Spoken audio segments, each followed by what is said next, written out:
Let's go. Wednesday morning on to Akron.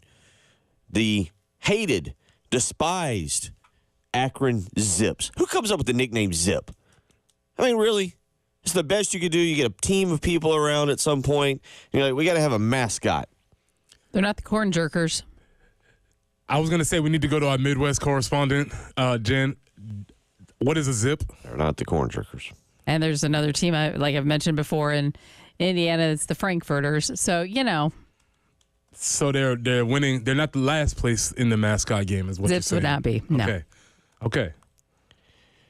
Just one reason not to like them. Not only are they come up with Zips, they're not even good enough to come up with a bad nickname. I despise the Akron Zips. So we're trying to basically get a rivalry going for today? Yes, that's right. That's the effort for today. We're going to work our way into the Akron Zips, who may or may not face Lenora Sellers, Preston Thorne. Yeah. We'll talk a little bit about that and what it means for South Carolina moving forward. We'll catch up with your good buddy, with Big John Strickland, to talk a little offensive line. What have we seen through 3 games? Because I think this is an important game for the offensive line. That's actually not being facetious or funny or trying to stir anything up. Preston, I want to get into that a little bit this morning. I think this is a big game for the offensive line. When you go up against an opponent, and this might be, I really, to be honest, sorry, Wofford Terriers, I've not paid much attention to Wofford this year and kept them on my list of teams to look at each and every week. Conceivably, Akron may be the worst team that South Carolina plays, and this is a game the offensive line has to come out and shove somebody around. Yeah, this is the game where they line up and run whatever plays you want to run. This is a game where you come out and you work on the game plan that you have. You don't have to scheme up a team like this. You should just be able to get into your base offense and run the ball and pass the ball and do pretty much as you please with them. Which is also why you shouldn't be too concerned if indeed it is Robbie Ashford at starting quarterback. Well, I didn't say that. Well, no, but I'm asking. I'm saying it. Fine, I'm saying it. Okay. I'll say it. Okay. I didn't say that. We dislike Akron so much we're going to play you with our backup quarterback. Okay. Oh, boy. We're going to let Preston Thorne get into that a little bit this hour. But yes, you should be confident. Yes, South Carolina.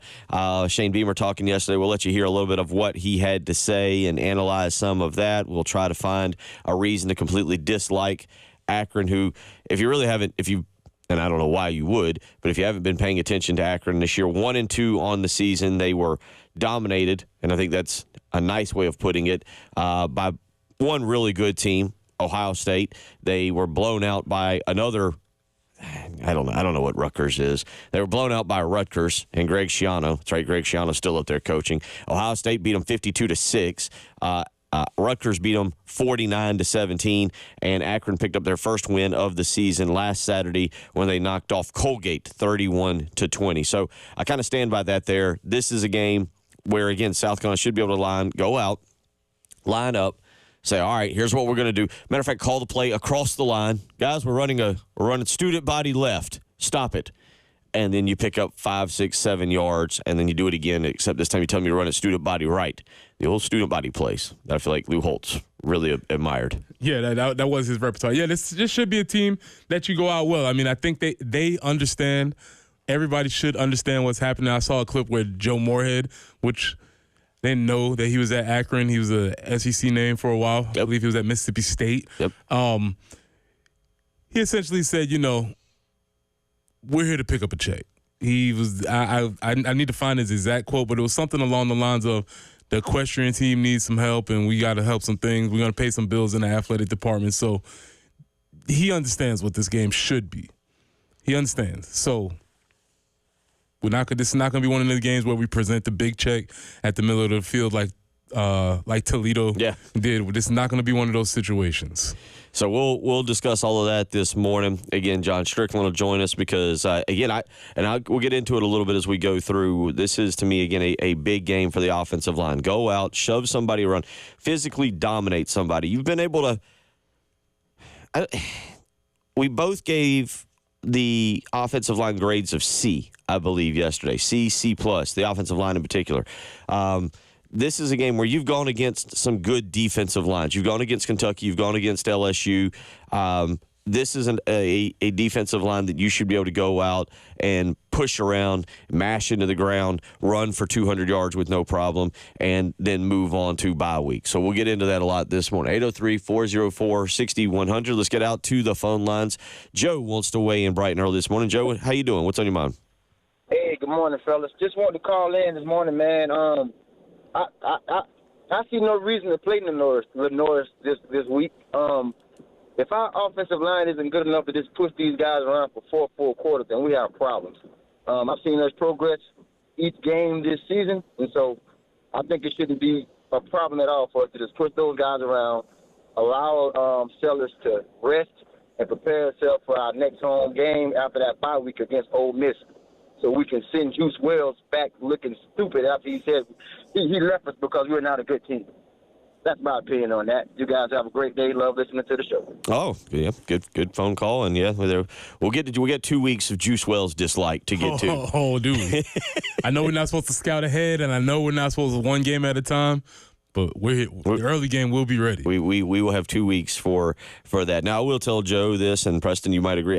I have seen. I'm not going to be overly worried if South Carolina doesn't go out and push Akron around, because I've seen it before where South Carolina goes, oh, that's the level of competition. Let's go match that level. Let's play to the level of the competition and see how that works. So we'll see. But we'll talk a lot about that this morning as we get you ready and talk a lot about what Shane Beamer had to say yesterday. We might even actually get into what had been some actual news that we had, I don't want to say skipped, just the more I look at this Ray Tanner retiring. Breaking news. The more I'm kind of like, I was actually thinking about this on the way in this morning. It's going to take like a year to get this resolved because that's the timeline that's been set. That's not me like saying this takes a long time. That's basically the timeline that they've already kind of set. Like, well, technically they're not even going to start looking until almost December. Then they're going to take 4 or 5 months to make a hiring.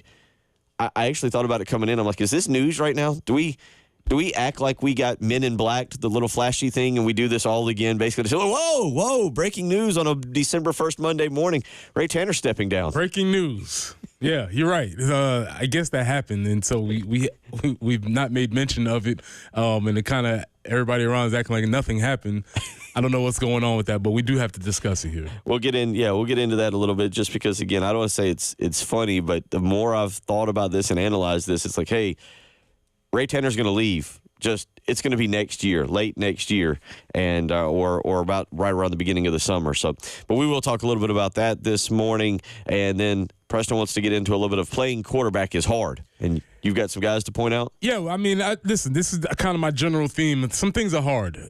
Playing quarterback is one of them. It's not easy. You know, I've talked about how much these dudes probably need to put on a different jersey. Maybe they're not actually football players. But when I slice down past all of that, it's not easy to play quarterback. Okay. No, we'll get in. We'll let Preston break that down for us. So we got a lot to do this morning, a lot to get into. Again, as I mentioned, John Strickland set to join us this week at 8 a.m. He'll be in studio with us. I'm sure we'll have some tickets for football to give away. I do know we will definitely have some tickets for Friday night, South Carolina and Marshall. Huge men's soccer match over at the Graveyard. Marshall comes in number 6 on the season. The Gamecocks have not lost a match yet as they are rolling along. Huge conference opener for Tony Annan and his team, his staff. We will give you a pair of tickets to the South Carolina Marshall soccer match on Friday, 7 o'clock over at the Graveyard later on this morning as well. So a lot to get into, a lot to do here as we roll along. Jen Jensen, Bill Gunner, Preston Thorne, welcome in. It's a Wednesday morning edition of the Early Game.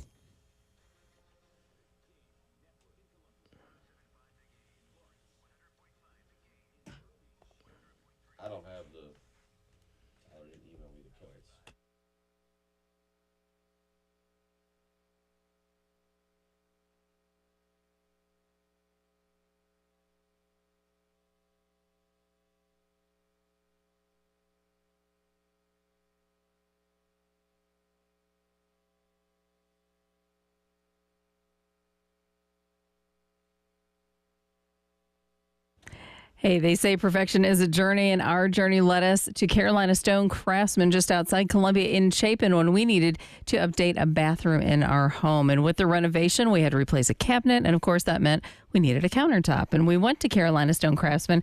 We were referred there, very impressed, felt at home right away, toured their fantastic showroom, learned about their marble, their granite, their quartz, and how they're sculpted with the highest craftsmanship, all about family values there and professional results guaranteed. And there was so much from which to choose. They were so helpful in helping us make a decision. We really weren't sure what we needed. And they helped us in every step of the process, from visiting the showroom, selecting the granite, the home visit, the installation. When they cleaned up, is like they were never there once everything was installed. We were thrilled. If you're in the market for countertops for your kitchen or bath, I encourage you to reach out to Carolina Stone Craftsman. Be sure to tell them Jen Jensen sent you. They invite you to take them for granite. Carolina Stone Craftsman, just beyond Columbia in Chapin and beyond your expectations. CarolinaStoneCraftsman.com.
I-126 eastbound at I-26, the right lane is currently blocked. So if you're approaching that intersection on the interstate I-126 eastbound at I-26, you're going to want to be sure to stay left.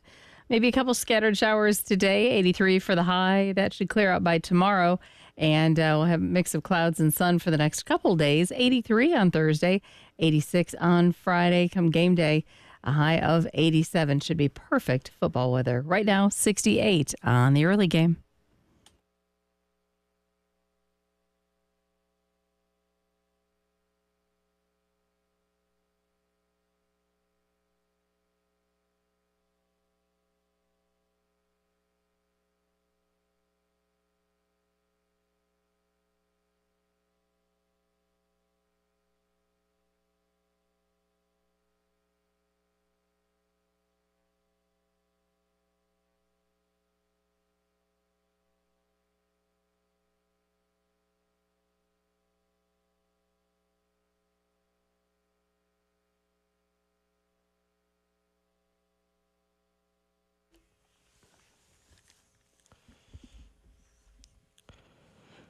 6:16 on your Wednesday morning. Bill Gunner, Preston Thorne, Jen Jensen, as we get you up and get you going here with some discussion from yesterday's press conferences. I guess you said you saw something there from Joe Moorhead of Akron that stated basically just present them the check at midfield. We'll do a little scrimmaging, and then we'll get on back to Akron. We're going to control what we can control, which is how we prepared. We feel good about our level of effort.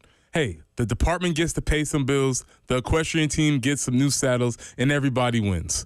So we're going to be fired up to go down there, and it certainly will be a challenging environment. When he says they're going to be fired up to go down there, does he mean to get the check and get back, or to play football? He means they're going to be fired up to come down here. It means, Joe, this is what you know the job that you took. Go down there, help everybody out. They're fired up. Mm-hmm. They're fired up. They're coming down. They know there's some good food here, some good barbecue. So, a little road trip. For those of you wondering, Akron last year was 2-10. They did beat Kent State. Congratulations. Kent State takes the title as worst than Akron. And they beat Eastern Michigan in double overtime. But, Preston, this is the definition of a cupcake game. This is the definition of a get-right game. Hey, they came back from 17 points down last week. So, you know what? Uh-huh. You know who else had a 17-point lead last week? We did. Yeah. And That's what we I'm saying. lost it. And they came back from a 17-point lead. So, it's a get-right game. No. Yeah, this team is damaging. This team could be a threat. They did score 17 against Rutgers. That you do make a good point. Rutgers did beat them 49-17 in that game. If you're just wondering, their quarterback was 14-31 for 138 yards, a touchdown, and an interception. They did have a running back run for 109 yards. So yes, weapons aplenty. Weapons aplenty for the Zips. And I tell you what, Jen, let's hear what Shane Beamer had to say. That's his cut number one. Shane Beamer talking. I tell you what, you and I, we've talked enough. Let's let Shane Beamer address Akron so that we can properly understand what we're dealing with. Here's Shane Beamer yesterday's press conference talking about Akron. And then just this Akron team alone, they're playing Ohio State in Columbus, and it's 17-3 with a little under 9 minutes left in the third quarter. So this is a team that presents a lot of problems. Don't know Coach Moorhead well, but have a ton of respect for him and have as a coach for a long time. He's obviously familiar with this league from having been in the SEC. And then just I'm finding out more and more about him. I've always enjoyed watching his offenses, but just finding out more and more about him. I did not realize, you guys that have been here for a while, David will remember this one, the infamous Papa John's Bowl in Birmingham in 2009.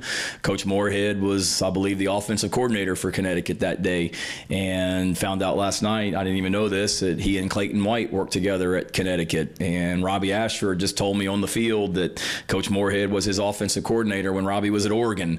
So all kinds of things that I'm finding out about in addition to the respect that I already have for him as a coach. Enjoy watching his offenses, and he presents a unique style of football.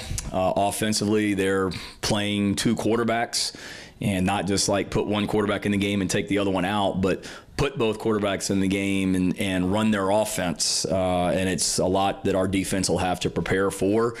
Coaches are thieves, so when it comes to two quarterback systems, I've seen some things that I like for us that, who knows, we may run this week that we stole from them. So they're really good from that standpoint. Defensively, they present problems. They play really, really hard. They made it really tough on Ohio State to run the football in the first half. And then special teams-wise, very aggressive, very opportunistic, attempt to block kicks when we kick field goals, extremely aggressive trying to block our field goal, extremely aggressive trying to block punts, and they do a good job and have good players as well. So I felt like that was slightly Lou Holtz-esque trying to sell me on Akron. Listen, they play a unique style of football. They took Ohio State to the third quarter. They were losing in the third quarter before they eventually lost very badly. So, listen. Very badly. He's being respectful. He's being very respectful. What the best part of that conversation was, he found out that there was some close connections with him and Joe Moorhead. And I know Shane would never tell us, and I wouldn't expect us to, but I would like to know the second level of that conversation. Like Clayton said he worked with him at UConn. But what did he think about him? Right. Robbie said he was his offensive coordinator at Oregon. But what did he think about him? He was like, yeah, that was my coach. I wonder what the next sentence was. Like, he was a jerk. He's really cool.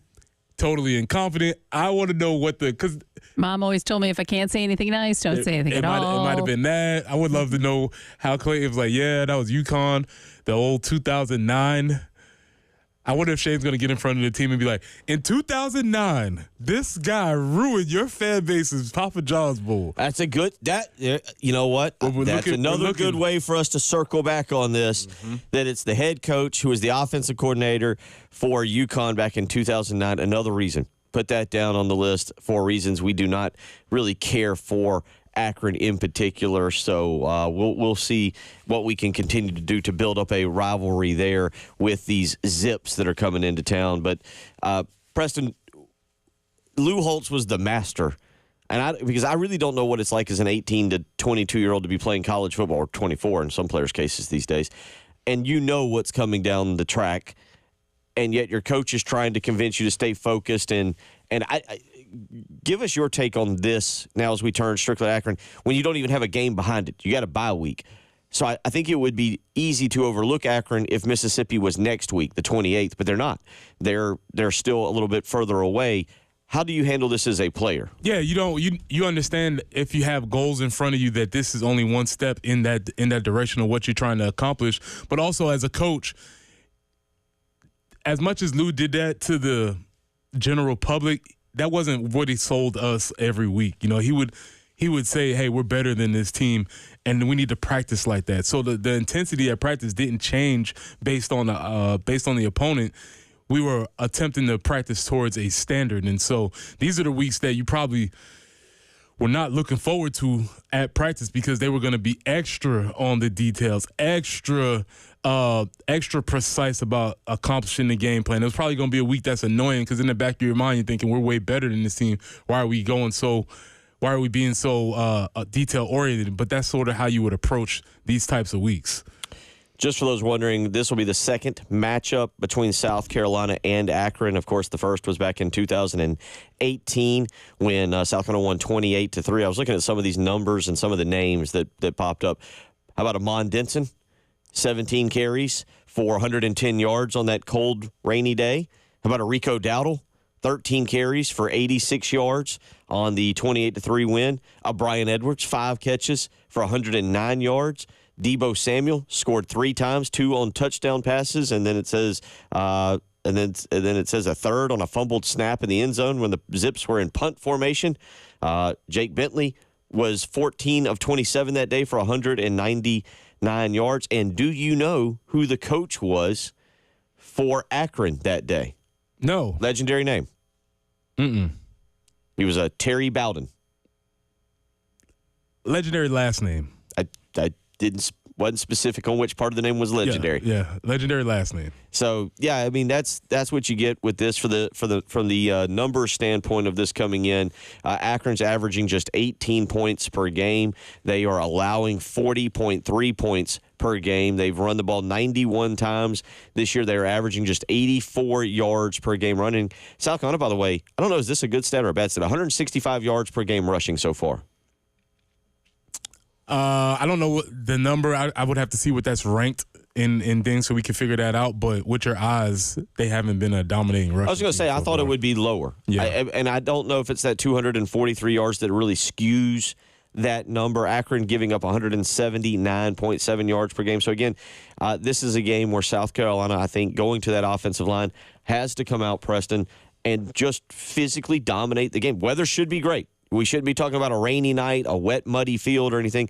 This is a game where South Carolina's offensive line should come out and have no problem pushing Akron around, opening holes, and getting a few other running backs involved. Yeah, and that's what you want to look out and see in a game like this. You want to see them go out and basically, as I said, be able to call your stock offense and run the plays as you design them. This is a team. This is a game where everybody should be able to get in rhythm and just go out there and play football.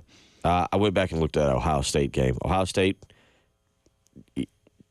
coach is right. Got to be careful. Akron was up 3-0 if he wants to do that halfway. Well, 3/4 of the way through the first quarter on Ohio State. Dangerous team. They were up 3-0. And then Ohio State proceeded to score a whole bunch of points consecutively. In the third quarter, as Coach Beamer put it, midway through the third quarter, it was 17-3. And then Quinshad Junkins, transfer from Ole Miss, ran in for a touchdown. That was followed up by a fumble return for a touchdown just 18 seconds later. Then with 3:57 to go, another touchdown, another field goal. Akron kicked another field goal with 3:57 to make it 31-6. I want to look past what Shane said because I think Joe Moorhead's been an offensive coordinator for a long time. Did he say they run a 2-quarterback offense? Akron? Yes. Yes. Not a platoon 2-quarterback, but as in we have 2 quarterbacks in the game at the same time. I think that's what he said. I know there's a clip there. Maybe we can get to it after the break. Okay. Because that is very either interesting, innovative, or idiotic. I don't know which one it is. We'll let you hear. Taj Bullock and Ben Finley are the 2 quarterbacks. So we'll let you listen to that again. We'll even let you hear a little bit from Joe Moorhead. How's that? We'll let Joe Moorhead speak to what he is thinking about coming down to South Carolina and get some audio there and go back and continue to analyze that. 803-404-6100. That's how you can weigh in if you want to do so this morning. You're listening to Preston Thorne, Bill Gunner, Jen Jensen. It's the early game.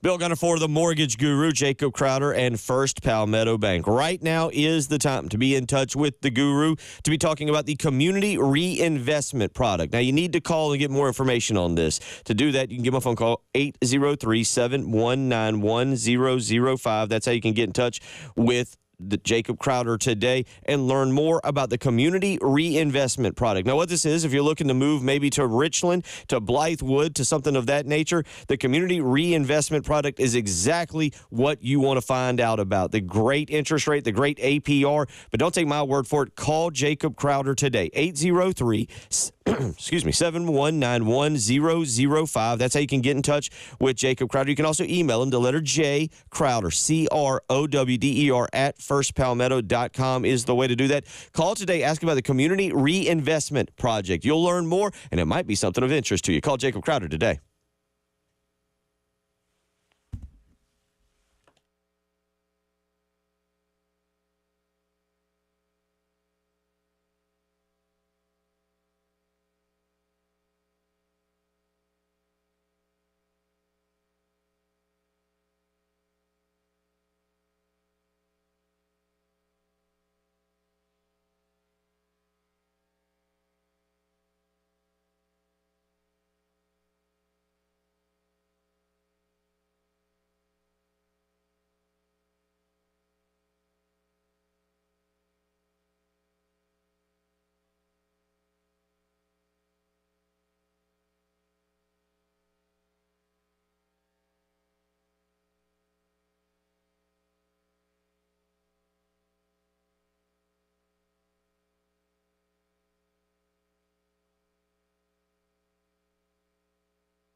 Out there on the highways this morning for your Wednesday morning commute, we do have an accident I-126 eastbound at I-26.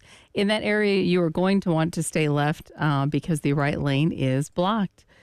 Scattered shower today, possible 83 for the high, overnight low of 68. Tomorrow, 83, Friday, 86. No rain in the forecast after today until sometime next week. So we welcome that.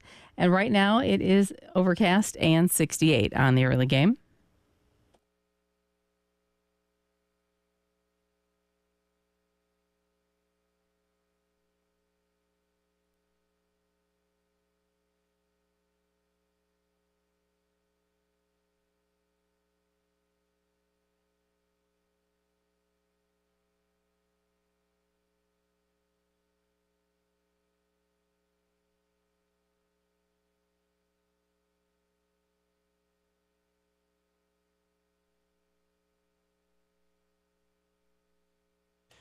Eight zero 6100 how you can weigh in if you want to do that this morning. Let's get out to the phone lines. Vern wants to weigh in this morning. Vern, how you doing? What's on your mind? Good morning. Good morning. This will be my last time messing with you and Preston Bill because I got family issues and I got health problems.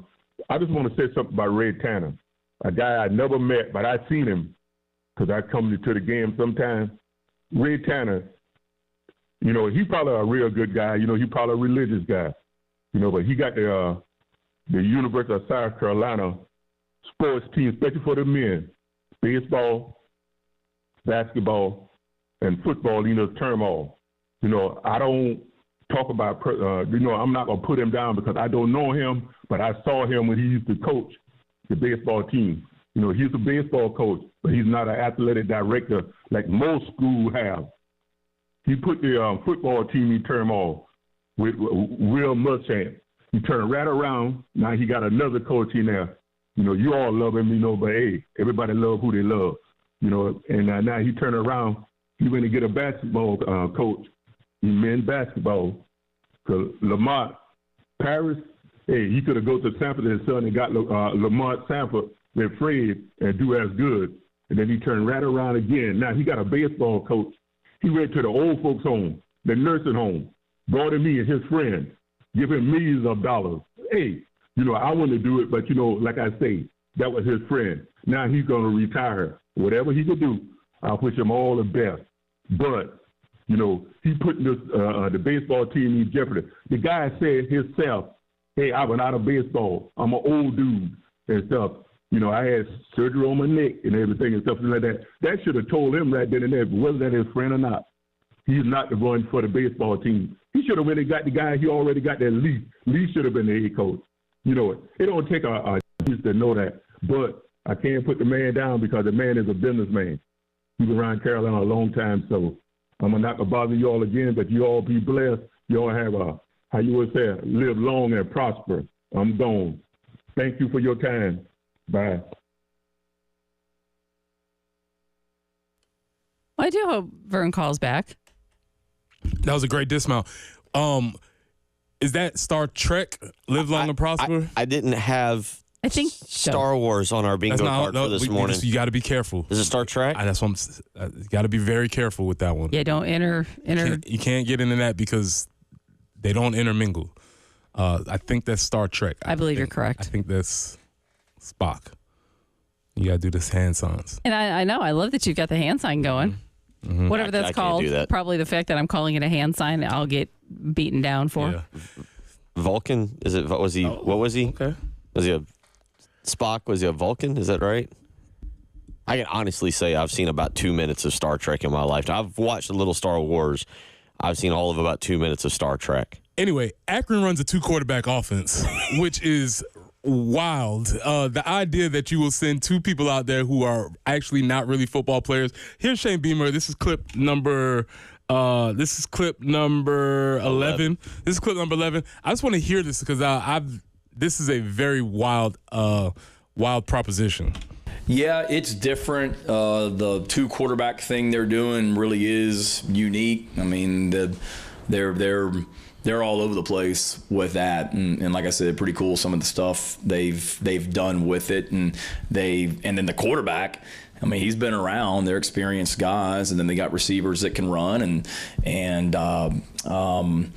running backs that complement each other well, a tight end that's their leading receiver. So they present a lot of problems, and Coach Moorhead is an offensive guy. I mean, it's why he got the head coaching job at Mississippi State, was because of the offenses that he was running at Penn State, and they were just lighting people up, So he's schematically, he does a great job, and they've got good players as well. So it's what we talked about as a team this morning, myself to the team in the team meeting, was our defense has really got to be, locked in on what's going on from a mental standpoint, because these guys can make you look silly in a second if you're not. Okay. What do you take away there? I mean, I do take away that Joe Moorhead's career is on the downslope because he was at Penn State, Mississippi State, and now he's at Akron.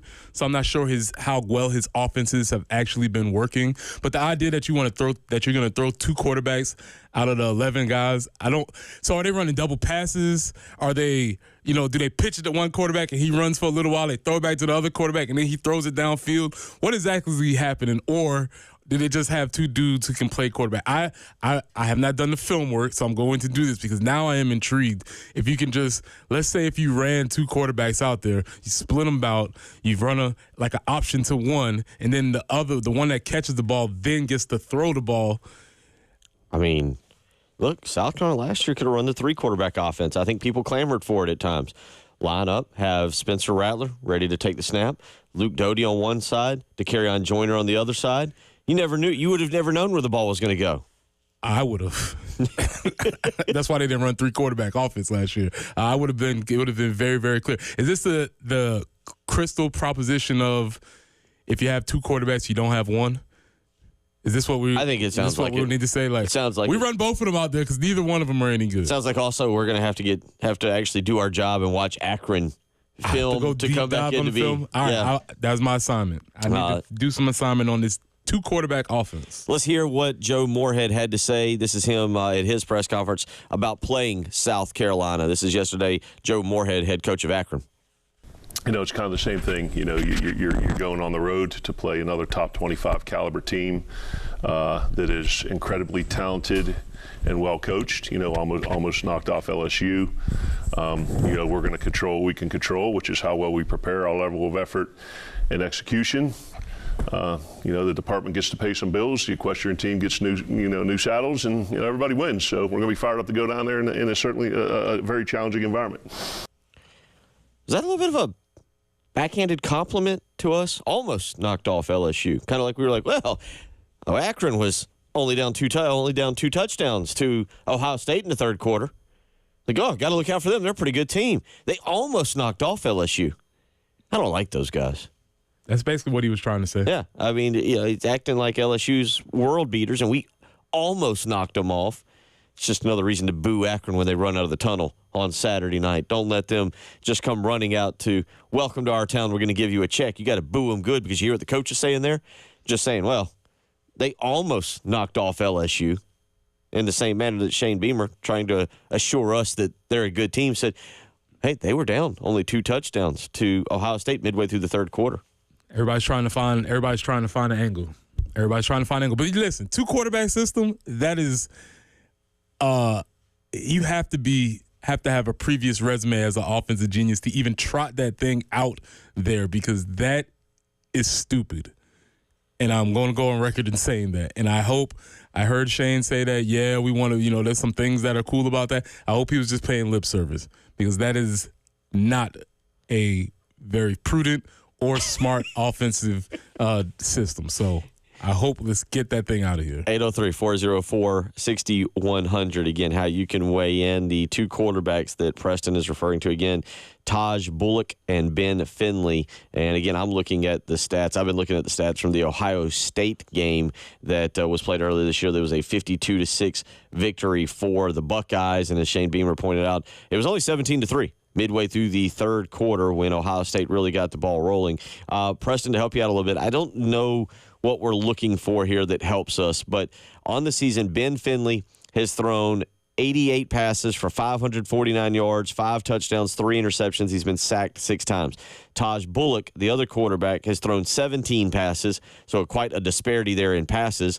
17 passes, completed 13 of them for 88 yards. He has no touchdowns and no interceptions passing, and he's been sacked 3 times. On the flip side of that, Ben Finley has 22 carries, again, 6 sacks, for, actually, that's not a slice. Okay, yep, for 1 yard. Because there was a little piece of dust or something on my computer. I was going to make sure it wasn't for 1 negative yard. But Ben Finley, 22 carries for 1 yard. Taj Bullock has 18 carries for 42 yards. Again, if you have 2 quarterbacks, you don't have none. Move forward. Ben Finley has 1 reception for 5 yards. Taj Bullock has 2 receptions for 4 yards. Offensive threats. 803-404-6100. So there's your breakdown of the 2 quarterbacks who have caught, run, and thrown passes this year. We'll wrap that up here as we head through. And I do have some interesting information about their mascot, about Akron's mascot. So I just think that, I don't know that you want to tease that or if you're trying to throw that in there. They could have been the Fighting Hillbillies. That was one of the names in consideration for Akron. Hold that thought. I know. I'm just saying. I got some pretty good info. Yep. That is a tease. If I've ever heard one, we'll also get into actual stuff, coaches, players handling the big time atmosphere from Preston Thorne. We'll get into a lot of it this morning. But next up, how did Akron become the Zips? Oh, you're going to want to hear this. It is the early game.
Reminder, September is Hunger Action Month. The Game and Hardee's are teaming up to defeat hunger for students with the Harvest Hope Food Bank. Just go to your participating Hardee's and round up your bill to the nearest dollar amount. All donations go to the Harvest Hope Food Bank for students. Again, that's because September is Hunger Action Month, and the Game and Hardee's teaming up for the Hardee's Roundup.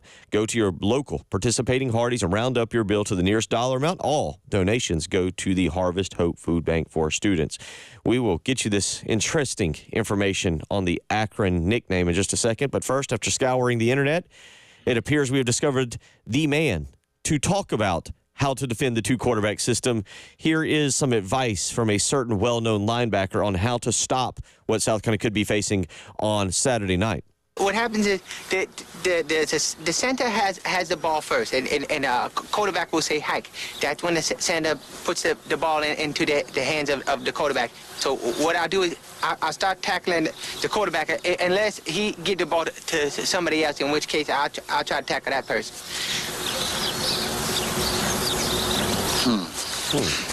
Gentlemen, what brings me to my next point, don't smoke crack. There you go. That's how you stop it. I don't one or the other. It's two lessons there in one. Yeah, tackle them both, I guess. I don't know what to do with this. Yeah, this again. I'm very curious. I wasn't extremely curious about the Akron offense before, but now I'm in. I need to go do some deep diving and see what's going on there. We'll have more of a deep dive from Professor Thorne coming up tomorrow. But here is a little lesson from Jen Jensen, who has done some research. The Akron Zips could have been the what? They could have been the Fighting Hillbillies. Back in 1925, they've had this big student contest. Got to figure out what the name's going to be. Serious contenders were the Rubbernecks, the Hillbillies, the Tip Toppers, Chevaliers, and the Golden Blue Devils. But Golden Blue Devils. Yeah, I don't totally know. But Miss Margaret Hamlin, she was the one who was awarded $10. That was probably big money back in 25. $10. Everybody thought the Zippers sounded like a good thing. It was inspired by B.F. Goodrich. Because, that's at one time, Akron was like the tire capital. Yeah. So, but zippers are the brand of rubber galoshes with the metal fasteners. And so in honor of B.F. Goodrich, that's where the zippers came from. But they could have been something as exciting as the Hillbillies or the Golden Blue Devils. Or was there Devils. Chevaliers? Chevaliers. Mm-hmm. Okay. All right. So there's a little history lesson for everybody this morning on the background of the nickname Zips for Akron, who, again, have not been very successful. But their mascot is a kangaroo, Zippy. Oh, I'm sorry, what? Their mascot is actually a kangaroo. Very cute. She's a she. And my understanding is that, Zippy. Mm-hmm. I hope it's a live kangaroo. Would that not be so fun? I would love to see a live kangaroo, like, hopping around the stadium. That would be really good. I think it would be great. I did see where they had them up in a mosh pit looking thing at one time. The kangaroo was up and I'm elevated. going to assume that was not a real kangaroo, that was the mascot. It appeared it was not. Yes. Safety first. I forget, Preston, what they keep in their pouch to, throw out? Does it reach in its pouch and, throw out T-shirts? Oh. And, it's a very functional costume. That is. Preston, were you around for our discussion? I think it was your first year here with the program. The Campbell mascot. I was here for that. Gaylord and Gale? Might be. I don't think that's right. Yeah, but they're the camels. Mm-hmm. Mascots. All right. Well, we've got that, and we've got. Are you looking up Chevaliers over there? No, absolutely not. No chance. 0% chance. 803-404-6100 if you want to weigh in on any of that. Well, coming up in the next hour, we'll get back into actual football talk. And, Ray Tanner was retired because, Preston, you want to get into a little bit about coaches and players handling the big-time atmosphere? Yeah. Shane said it, and he had the conversation about we always talk about the idea that players are going to be nervous in the situation. And my question is always the same thing. What about the coaches? Why do we always say that coaches are just built for this? And coaches get nervous too. Do we have enough time, Jen, to play that? Let's play that. That's number 14. This is Shane Beamer from yesterday on players handling big-time atmosphere. I think they've really handled themselves Pretty well, I think. I wish I had something better for you. I mean, that was pretty wild. And I mean, I think I saw more, wide eyes and excitement from some of the new coaches on Saturday than maybe some of the freshman players. That's one thing I like about this group. They may, they're hyped up and they're emotional, but they're very, businesslike and matter of fact throughout. And I can't think of anything that was too crazy on any of these games, but particularly Saturday. All of our guys were excited, and we wanted them to embrace that environment and certainly enjoy it because they've worked hard to get to play in it. So we'll look to that in the next hour, but we'll wrap up this hour with a few text messages that have very important questions. Danny weighs in, Preston. If you tackle both quarterbacks at the same time, does it count as 2 sacks? Ooh, okay. And I like where we're going with this. Texter weighs in with the whatever emoji you were doing and says Spock was Vulcan. Live long and prosper. Star Trek. So we've got that covered as well. You've also got the transfer portal talk. When do we get to that is one question. Oh, we have something for the transfer portal. I don't know if this is the exact transfer portal Tuesday or Wednesday, whatever day we're in, but we've got a timely idea for how we can increase our stock in the transfer portal. All right, there you go. So a lot of stuff here to weigh in on this morning. As we roll along, we'll get back into a few different topics and look ahead to the Akron game. Preston also wants to point out being a referee is hard. Yes. Well, Preston's going to have sympathy for those referees. Be prepared. It's the early game.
Couple slowdowns to make you aware of this morning. I-126 eastbound at I-26. The right lane is blocked, so obviously going to want to stay left. And there are 2 lanes that are blocked on I-77 southbound before you get to Blythewood Road. So coming down from Charlotte, if you're approaching exit 27, there are 2 lanes that are blocked. So just be aware there could be a slowdown coming into town.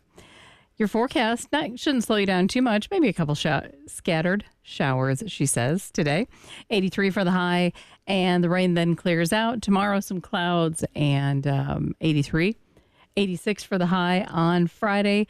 Beautiful game day on Saturday. 87 will be our high, overnight low of 65. It's 68 right now on 107.5 The Game.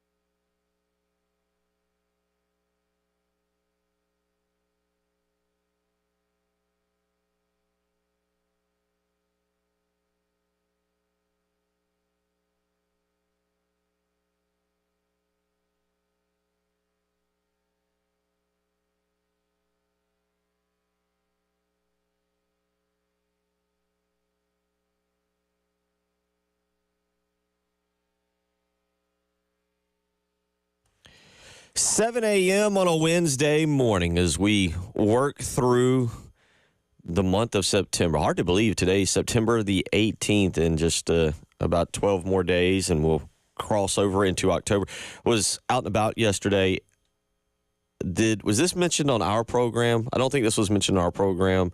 Lowe's, the depot store, has already put out Christmas. Like, I know people start that the joke is that, people start putting it out now in like June and July. Yeah, like the Hobby Lobbies of the world. But yeah, the Christmas stuff is officially out. And I'm like, don't we still have to go through Halloween? Did I miss Halloween? No, didn't miss it. Apparently, we just need to get it all done. I did. There's been an event called Festival of Trees that's been for Children's Hospital, and I submitted a tree one year, and I made it as a Halloween tree. Oh. And then I figure you can have that out and then keep your tree out and then change it out to Christmas. And that way somehow, we can still acknowledge Halloween. Because, it seems like we kind of bypass some of that. And honestly, didn't we start seeing fall and Halloween decorations around the 4th of July anyway? Yeah. So. They start coming earlier and earlier. I will say, from the perspective of crafting, like if you were making things, creating wreaths, maybe you do need a little time. So you do need the supplies a little sooner than, mid-October, but I still think July's a little early. Got to walk in and scout it out and see what's going on. Yeah. We'll have a craft day one morning. Stop paying attention. There was a bug that has been like a little gnat who's been flying around in our studio, and we got it. We finally got it. Oh, good.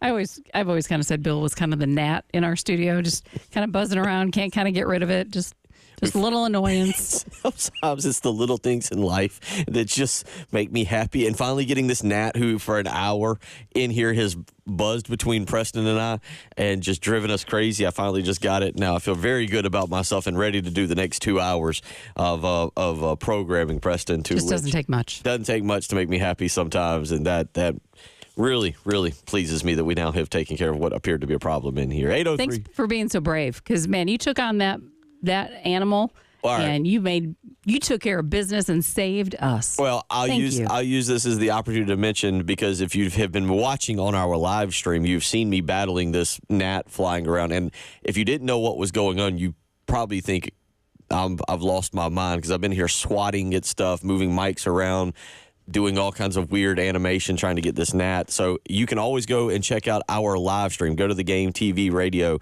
powered by Integrated Media, sponsored by Shepherd's Glass. Of course, you can download us on your smart apps, on your smart devices, 107.5 The Game. Go and download us, and you can take us anywhere. But again, you can go and hop on the live stream where Travis, Steven, Craig is all in there, Troy, some reason on our live stream, we have a chat forum on there that you can go and be a part of. And for some reason, they went down the path. Actually, I know why they went down the path because of our earlier caller, Vern, but they went down the path of discussing Sanford and Sons on the live stream. You can go in there and Jen's now got the Sanford and Son theme song stuck in her head. Pretty much. So, yep. Yeah, you can always go to that our YouTube page, again, The Game TV Radio, and participate in the chat with them. So a lot of times they get in there and start talking football, but right now it's more on Sanford and Son and Walmart starting Christmas in the middle of August, per Steven. And then you've got another person in there weighing in and said, be careful tackling both quarterbacks. They might call a personal foul. That's what I was thinking. On the one without the ball. That's what I was thinking. Can you even tackle either one of them? If you're the quarterback and you get the ball, can you slide? Do you get the same rules? Do both of them get the opportunity to slide? Can they run out of bounds? What's happening here? I don't know. It's really interesting. Like I said, I'm doing more deep dive into that. And David weighs in and says Akron is pretty confident about the game this Saturday because they know that there will be Southeastern Conference officials officiating this game, so they've got a chance. Yeah, they don't. No chance. You've made quite the change in 1 hour. An hour ago, you were trying to convince me that remember, they stayed within Ohio State 17-3. And that in case Robbie Ashford played, maybe there would be a little bit of a chance. I tell you what, Jen, let's hear. This is Shane Beamer yesterday talking about the possible second option at quarterback if Lenore Sellers cannot go. Yeah, and we told Robbie and Davis they'll continue to compete this week, and Lenoris assures me he's good and will be ready to roll. But Robbie went into the LSU game as the second quarterback and came out of the LSU game as the second quarterback. He'll be better for it. Davis is someone that we have a lot of confidence in. There's no question about it, and we'll continue to develop everybody at every position.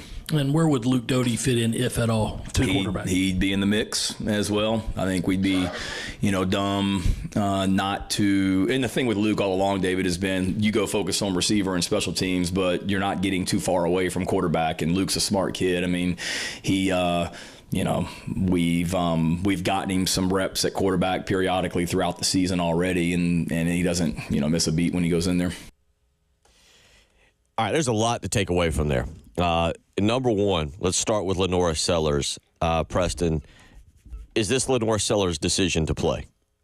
First of all, I don't know how we've gotten to this. It's not Lenoris's decision. It's the training staff's decision. If they clear him, I don't know how that works. This is going to be a pressure test for the new injury report system for the SEC. We haven't seen it. This is going to be a pressure test for it to see if it's actually going to do what we say it's going to do. And when we get the first reports, what is Lenoris's actual status going to be on these reports when we get the reports? They're supposed to be updated every day from Wednesday moving forward through Friday. Let's see what the status is on this, because this is a situation where prior to having these injury reports, you would have coaches try and basically flim-flam their way all the way through the week and saying, oh, he can go, oh, he's ready. Let's see what the status will actually be on the reports. Personally, I think this is going to be proof of their lack of worth. He's going to be, I forget which one is which, because you got to go, one was 25%, one was 50%. I can't remember if it was probable was 50% and questionable was 25% or vice versa. Whatever he's going to be all week, because it's not a broken leg. And he did go back out there in the second half against LSU. Now, it was obvious he couldn't run, and you saw the LSU defensive end on a zone read basically just run right around the end and be like, oh, hey, Lenoris, while he was going to tackle Rocket in the backfield. He's going to be questionable probable all week. But I wonder if there's a chain of command here for the decision-making. And it starts, as you said, with the training staff saying, yeah, he could go. He's fine. Then it goes to Shane Beamer and Dow Loggins going, well, we have a bye week next week. We can essentially give him in the neighborhood of 17 to 19 days to heal before Mississippi comes. And don't just look at it as Mississippi. It's Mississippi, it's Alabama, and it's Oklahoma. And no offense to Robbie Ashford, but if South Carolina's going to win one or two or three of those games, it's going to be with Lenore Sellers at quarterback.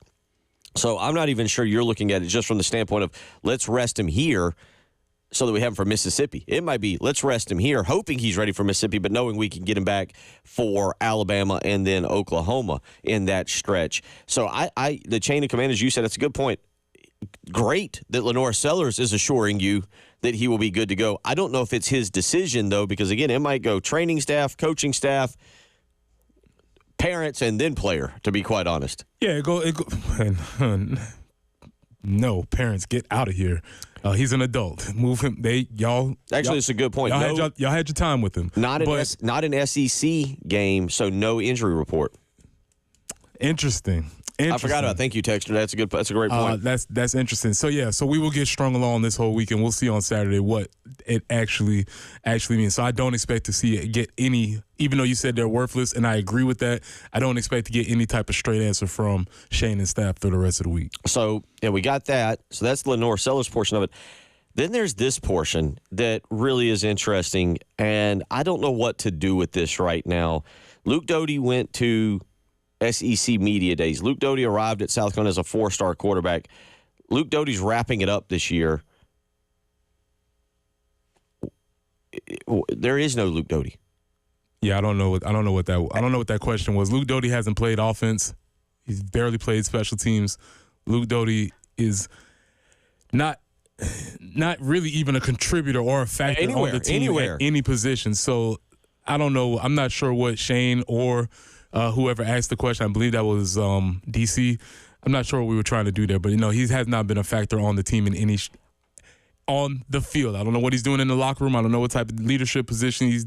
I don't know anything about that, but on the field, he has not been a contributing factor. There's going to come a time and a place where we're going to wonder if they should have just put Luke Doty back at quarterback, because I do wonder if you have Doty in there, who is a better passer, probably. Well, I'd have to go look at the career statistics, but is probably a better passer than Robbie Ashford. But if you'd have had him at quarterback on Saturday as opposed to Ashford, if that second half is a different outcome. No, I don't know. I don't know if I can say definitively. If we're going by what the coaches have put in front of us, if Luke Doty could play the position, then they would have put him there. I think it's pretty clear. He hasn't been able to play wide receiver. They brought in people that he hasn't cracked any depth charts on that. And if he could play quarterback, they would have put him at quarterback.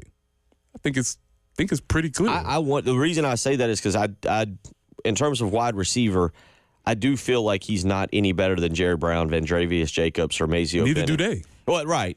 And that one to me is clear. I do wonder if you'd have kept letting him develop as a quarterback where he would be. I know that, like you just pointed out, you couldn't just throw him out there Saturday because there was an interesting part in there where Shane's like, yeah, he's taking snaps at quarterback. Why? What are we doing? Has he? I mean, I don't know. Not that I'm calling Shane Beamer a liar. I just, like 6 snaps? Do occasionally they're like, hey, Luke, get on in there and take a snap real quick. Well, I don't know, and that's an interesting question with him, with where his career has gone, and you're going to be able to point to him and say, man, what a loyal player. He stayed here the entire time, and he could have transferred. Who knows with Luke Doty? But it's an interesting thing to bring up because we haven't seen him. Like you said, I haven't even seen him trot out there on the field. Maybe in the Old Dominion game, and I missed it. I'd have to go back and look at the snap count. I don't think I've seen him on the field for any snaps. You haven't. And so that's a clear indication that the coaches didn't feel like he was able to crack the depth charts on wide receiver. I'm sure he's gotten every opportunity. And if he was able to play quarterback, then he would have been in that room. And he's not. Tyson weighs in and says he's Coach Doty at this point. That's kind of I just it's very interesting with him because I can understand the wide receiver thing. South Carolina really at quarterback, you could conceivably have moved him back there and just said, all right, well, even if you're 2, 3, or 4, this is going to end up being your best position for us on this team.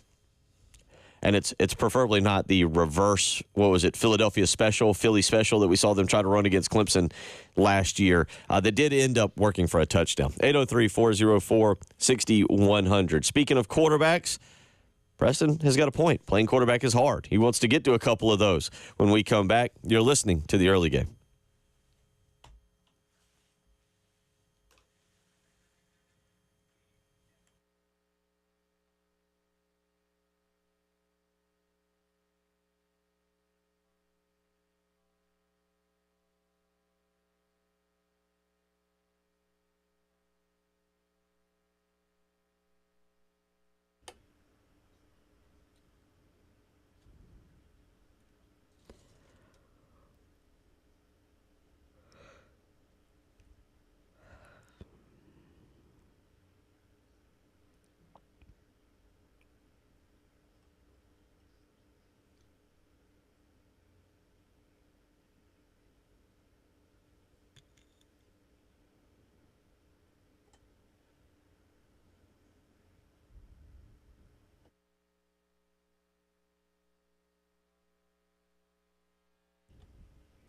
It's Jen for Carolina Stone Craftsman. You know, they say perfection's a journey, and our journey took us to Carolina Stone Craftsman when we were updating a bathroom in our house. We replaced the cabinet, so obviously we needed a countertop. We were referred to Carolina Stone Craftsman. Very impressed. It felt at home right away. Their showroom, it's fabulous. They told us all about their marble, their granite, their quartz, how they go and sculpt it, and everything is so beautifully done, professional results. There was so much to choose from. They helped us figure out what we wanted because we weren't even sure what we needed or what would work best in that bathroom. They were so helpful throughout the process, from visiting the showroom, selecting the granite, the home visit to measure, and then installation was fabulous. If you are in the market for countertops for your kitchen or bath, highly encourage you to reach out to Carolina Stone Craftsman and tell them Jen Jensen sent you. They invite you to take them for granite up there in Chapin. Carolina Stone Craftsman, just beyond Columbia in Chapin and beyond your expectations. CarolinaStoneCraftsman.com.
I-126 eastbound. There at I-26, the right lane is blocked. Then on I-77 southbound at Blythewood Road, 2 lanes are currently blocked, so allow a slowdown approaching that.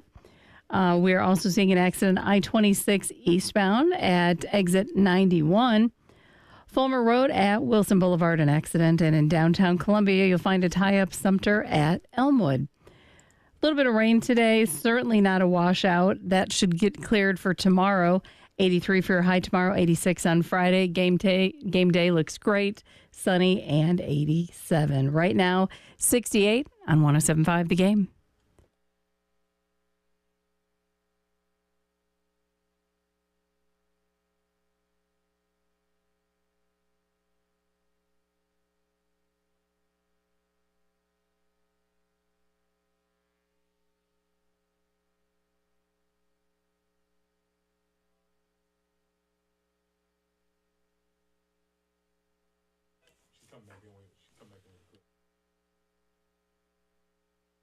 Bo, can you take us through the interception in the end zone? Drop back, threw it to the other team.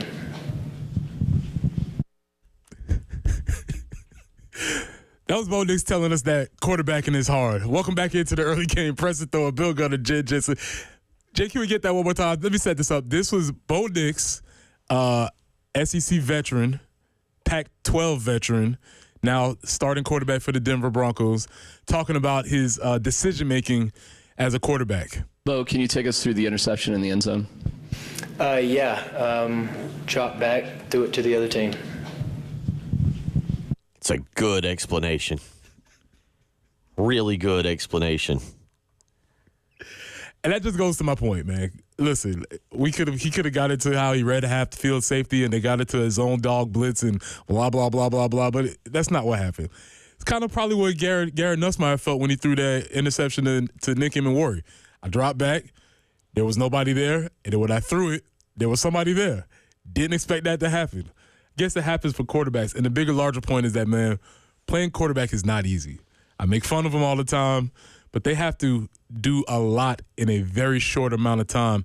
And I think something is happening with the quarterback position. And the GOAT, the greatest of all time, the quarterback, has had some really interesting things to say about quarterback. And Jim, I believe this is clip number 2 from yesterday. Here's Tom Brady talking about the development of young quarterbacks, or the lack of development of young quarterbacks. There used to be college programs. Now there are college teams.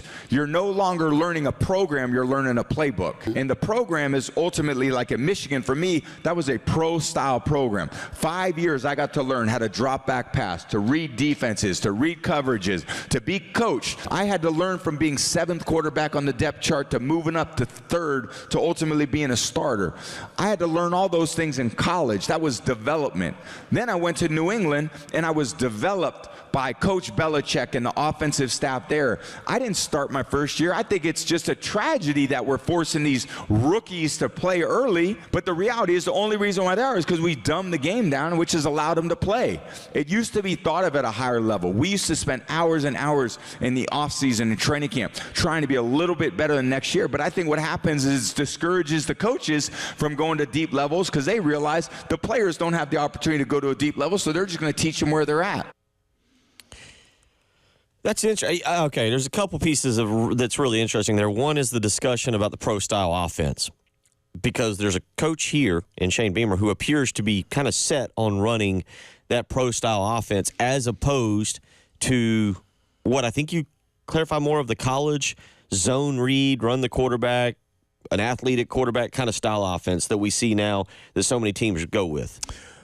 Yeah, I mean, pro-style offense used to mean one thing. It doesn't necessarily mean that, because when you watch the NFL on Sundays, there is a lot of that zone read things. There are a lot about that's happening. I think when you say pro-style offense, like last year, they were able to put a lot of the reads and a lot of the responsibilities on Spencer Rattler because he was a veteran. He was a pro-style quarterback. When you have a younger quarterback, as we have now with Lenora Sellers, there may be parts of the game that you're not able to get to, and so you have to, these are Tom Brady's words, not mine, dumb down the playbook in order for him to be able to execute what's there. I don't call it dumbing it down. I call it giving them what they can handle and letting them do what they can do. But that could be a part of the development process. Do you think it's more dumbing down when it's at the professional level as opposed to the college level? Because it just feels like, given I've never played, so I don't know what I'm talking about, but I'm going to ask, it feels like it's easier to come into college and play quarterback right away as opposed to going professionally, like a Bryce Young, who, I mean, we now see. It's hard for me to imagine Bryce Young being able to come back from this. Confidence may be completely shattered. That's on him. The aspect that he's with the Panthers makes it awful. I mean, I feel like we've seen this with Sam Darnold, who playing a little bit better, by the way. But things of that nature, where you just break a quarterback early on by throwing him out there. Yeah, and there's the economic structure of why they're actually doing that, why they're choosing to do that. But, yeah, it is difficult, especially if those players don't have the development process. But nobody would say that – you wouldn't say that Bryce Young wasn't developed, because He played for the developer. He played at the program. He played at the place where fundamentals are taught. So that might not be the best example, but I think what Tom Brady was getting at is the idea that there's a college system and a pro system, and those two maybe used to look more alike, but they have diverged in what we ask of the quarterback position now. 803-404-6100. Want to remind you about the Lawyer Lisa Special Teams Contest. Doesn't have anything to do with quarterbacks. But if South Carolina scores a special teams touchdown, someone will pocket $400 this week. Just go to 1075thegame.com and register. It's the Lawyer Lisa Special Teams Contest. It's back, and right now, no special teams touchdown. $400 is in the pot, and if South Carolina scores a special teams touchdown this coming weekend, you can win $400. Just go again to 1075thegame.com and register to win that. Let's get out to the phone lines. Ted wants to weigh in on quarterbacks. Ted, how you doing this morning? What's on your mind? I'm all right, Bill. How are y'all today? Good. Good. Talking about the quarterback situation, I go back to the Bobby Ashford. I know you like you said last year, I think he hit 51% against for Auburn last year from his quarterback. And this year with us, 51% is not awful. At least you're getting one out of every daggum two. I'd rather throw to tight ends or somebody short or something to move the ball instead of having Robbie to the right, Robbie to the left, Robbie to the right, Robbie to the left. Ridiculous. He had a whole year to prepare this guy to play quarterback. Yeah, they kept talking all year how good they were. They were neck and neck, blah, blah, blah, blah, such lies, such lies, such lies. And what do we end up getting? A run to the right, a run to the left. I mean, I'm so frustrated with our offensive coordinator. I don't know what he's doing. First play of every game or second. I mean, it's almost every game, right up the middle of the first play. So we have 2 downs to get first down. I don't understand his philosophies at all. And we had the tight ends catching balls against LSU like crazy. Why they would not keep throwing to the tight ends? So I know they make adjustments, but that's all I can say because I'm not a coach. The heck I was. Thank you. Get Ted a donut and some coffee. I feel like he's down. Might have to go see him tonight and check on him. He's undefeated. Ted, cheer up. It's only 7:26, 7:27 on your Wednesday morning. You got to get happier. Can't go around like that all day. Got to be happier today. Got to be happier. The Gamecocks are 2-1, should be 3-1 at the end of the weekend, and 3-1 going into 3-1 going into the month of October. Which I think, Preston, again, if we'd have asked everybody if 3-1 was acceptable coming out of the month of September, I think they would all have signed up for it pretty much instantly, right? Yeah, absolutely. Absolutely. This is what you signed up, but that was before. That was before, right? This is now. And that's why we've also said we've put the LSU game to bed at least for the next 3 days. At least for the next 3 days. We're going to make fun of Akron. We've discovered that Joe Moorhead, the evil Joe Moorhead, was actually the offensive coordinator for UConn in the 2009 Birmingham Bowl. We owe him payback for that. We remember for Akron, again, Joe Moorhead was the offensive coordinator for UConn, not Akron, UConn back at the 2009 Birmingham Bowl. We don't like that. Akron broke Somerville's own Zach Bailey's leg the last time we played them. It's true. We just don't like these guys. Don't like them at all. They run a 2-quarterback system that nobody can figure out. Who does that?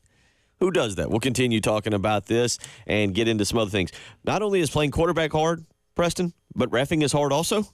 Yeah, it is. Very difficult. We'll let Preston Thorne get into that a little bit this morning as we roll along. You're listening to the early game.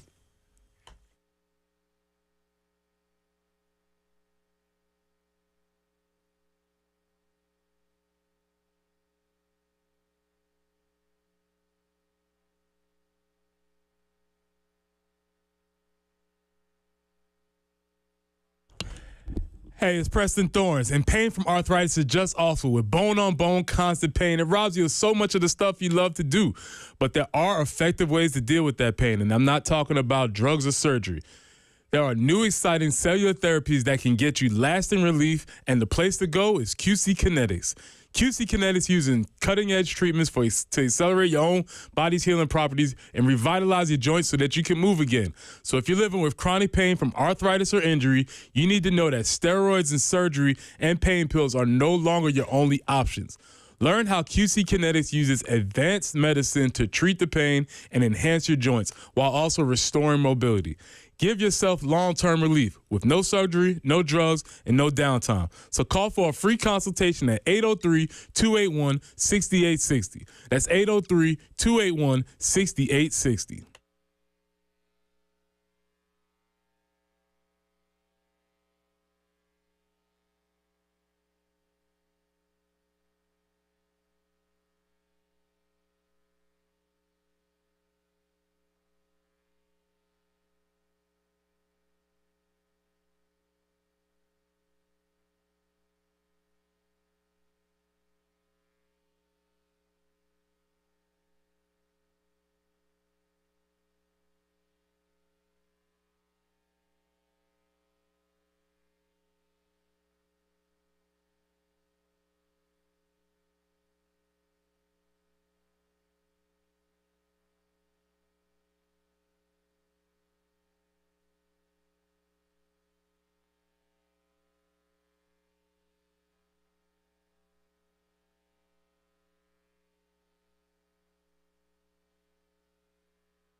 I-126 eastbound and I-26, still a little bit of slowdown there. Also, I-77 southbound before Blythewood Road, the left lane is currently blocked. Fulmer at Wilson Boulevard, a tie-up. I-26 eastbound at exit 91. And in downtown Columbia, we have Sumter at Elmwood Avenue, an accident. Also in the cleanup stages.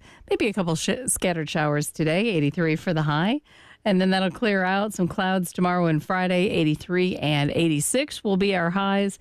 Come Saturday, man, going to be a nice day for football and for tailgating. Sunny and 87, but right now it's kind of holding steady at 68.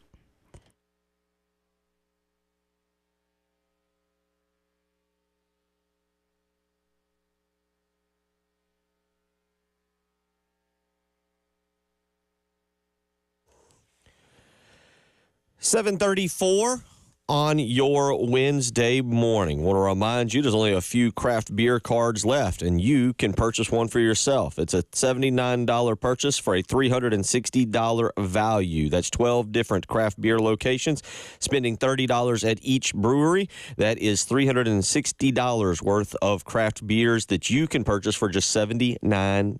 Go to 1075thegame.com and click on Sweet Deals, where you can purchase your craft beer card today. There's only a few left, so go on over 1075thegame.com and click on Sweet Deals to purchase you a craft beer card.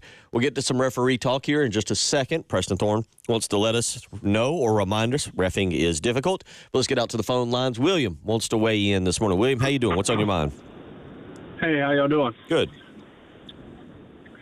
Yeah, I was listening to the previous caller.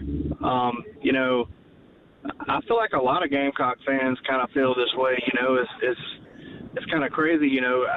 We heard that Robbie Ashford and Lenore Sellers was, neck and neck in camp and stuff like that. And, you see him in the game, and it's like he's either gun shy or they're scared to call pass plays for him. I mean, I feel like Dow Loggins, he gets so conservative, and I don't think the pro-style offense is what Carolina needs to run. I feel like that Carolina should run more of a spread-style offense, kind of like Tennessee does, or, Vanderbilt or Auburn. Spread the ball around, halfback screen, line up in the I formation from time to time, play action passes. If you have a mobile quarterback, then you need to utilize him. Don't make him stand there in the pocket. Move the pocket around. Line up 5 wide, where he can either run the ball or throw it. I just feel like that our offense is not being utilized in the proper way, especially when they put Robbie Ashford in the game. They knew he wasn't throwing the ball. The whole stadium knew they wasn't throwing the ball. And I don't know. I don't feel like Dell Loggins is the OC for us. I mean, I don't. I just the non-development of Nick Harbor. I mean, that we haven't seen one jet sweep from him. No little screen pass to him. I mean, he's one of the fastest guys in college football. Could have went to the Olympics. And I mean, there's no kind of creative plays for him. And we do have wide receivers that can catch the ball. But when you run it up the middle, run it to the left, and then throw a 70-yard bomb, you know what I mean? It's just, I don't know. It's just like the offense is not creative enough.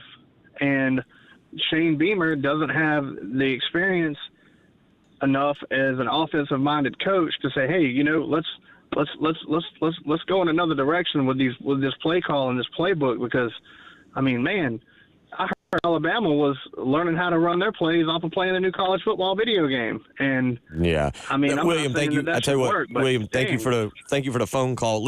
You brought up Nick Harbor, and I want to get to this. So I'll tell you what, let's listen. This is Shane Beamer on Nick Harbor's progress that he has made thus far this season. Here's what he said yesterday. Listen closely. Yeah. Listen put your listening ears on, so you can. It looks like a guy that's working hard to continue to get better, and a guy that works hard to continue to learn what we're asking him to do, and a guy that's working hard to catch the ball consistently, just like all of our receivers are, and every player that we have. Yeah, it looks like he's out there working really, really hard to be a great player, because it's very important to Nicholas to be a great receiver, and he's doing a really good job on special teams, covering kicks for us, and I was on the kickoff return team the other day and did some things on offense, and we'll continue to get better along with the rest of our guys.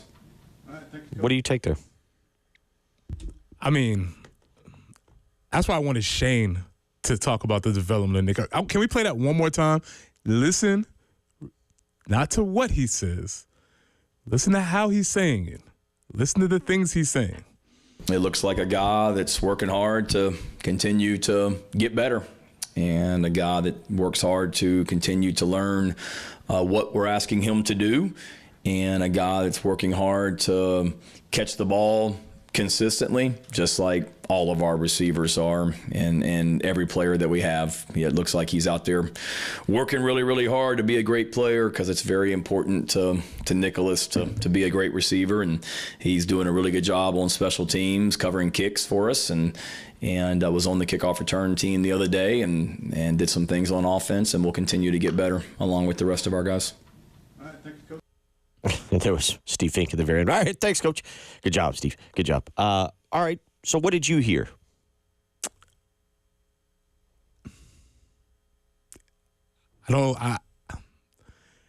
They've tried to run plays for Nick Harbor. They have. They've tried to run gadget plays for Nick Harbor. Hit him in the chest this week with a pass. It has not been successful. What I hear is a wide receiver who is the wide receiver in reality is not the same wide receiver that's playing on College Football 25. I think that's the most diplomatic way I can say that. Nick Harbor was a 5-star athlete. Okay, let's start with that athlete. He was not a 5-star wide receiver. He was not a 5-star defensive end. He was not a 5-star tight end. He was a 5-star athlete, and that might actually be correct. I don't know in terms of that. What he was not, and I'm not trying to take a shot at Nick Harbor, but we've talked about this. He was not a 5-star football player. He is a guy who has, I think, a very good has very good athleticism, but I don't know if it's at the game of football. And they threw a pass to him on Saturday. As somebody points out on our text line here, he was slow to kind of get off of the line, and the ball hit him in the chest. Went through his hands, hit him in the chest, bounced up. He did grab it, promptly was then tackled. But, I think people have got to settle down on this, man. I don't, and we talked about this in the spring, and when we really got word that he was not going to go through spring ball, no offense, William, or no offense to anybody else, that's not on Dow Loggins. That's not on Mike Furry. You can't develop a guy who's not there. And they don't get to really work with him during the summer. You can't blame Dow Loggins. You can't blame Mike Furry. You can't blame Shane Beamer or whoever you want to try and blame when Nick Harbor, who understands there's a great path to track, although I think he learned a little bit this year that, track's tough too. Yeah. The collegiate level, the professional, the Olympics, he was running personal best and still finishing 6th, 7th, 8th. And he's got to work on track. And look, I get it. I don't blame Nick Harbor one bit for not wanting to put on the weight that's probably necessary to be a defensive end. I totally understand that. And I totally understand South Carolina not wanting to do that. But the truth is he didn't go through spring practice. He didn't take the 15 practices to develop himself. I remember we talked about it after one Shane Beamer spring press conference where he said he's getting the mental reps. And we both said, well, Rocket Sanders has played college football for a long time and is a football player. Rocket Sanders can go mental reps and be ready to go. Nick Harbor needs fundamental reps. Listen, Shane said he's working very hard at catching the ball. Yo, I cannot put you in the middle of an SEC game worried about if you can catch the ball or not. There might be drops, but I need to know that when I throw the ball to you, more than likely you're going to catch it. And it doesn't sound like that's where we are right now in his developmental process. 803-404-6100. I tell you, we'll come back and we'll get to the phone line so we don't squeeze you out there, Jeff. You're listening to Preston Thorne, Bill Gunner, Jen Jensen. It's the early game.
Bill Gunner from Mid-State Roofing for nearly 30 years. Larry Leitner and the family have been the proven leader in the roofing and waterproofing industry. It's that kind of proven history that is your assurance that their professionals will provide proper advice, service, and results to the needs of your facility in a manner that's both safe and pleasing to your operation. So whether it's here in Columbia, whether it's Florence, whether it's Myrtle Beach, wherever you might be listening this great morning here in the state of South Carolina, Mid-State Roofing is ready to step in and help you with a maintenance contract. That's why they're there. 24 hours a day, 7 days a week. You will speak with an on-call technician or a Mid-State Roofing employee that'll help protect that roof with that maintenance contract. 803-356-1919. Again, that's 803-356-1919. You can visit them on the web. MidStateRoofing.com is where you can check them out. 24 hours a day, 7 days a week. They're there to help you. Give them a phone call today. Tell them Bill Gunner sent you.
A reminder, September is Hunger Action Month. The game at Hardee's teaming up for the Hardee's Roundup. Just go to your participating Hardee's and round up your bill to the nearest dollar amount. All donations go to the Harvest Hope Food Bank for students. So please go hang out and enjoy a nice meal at Hardee's. Round up your bill to the nearest dollar amount because all donations go to the Harvest Hope Food Bank for students. It's September, so that means Hunger Action Month in the game at Hardee's teaming up for the Hardee's Roundup. 803-404-6100.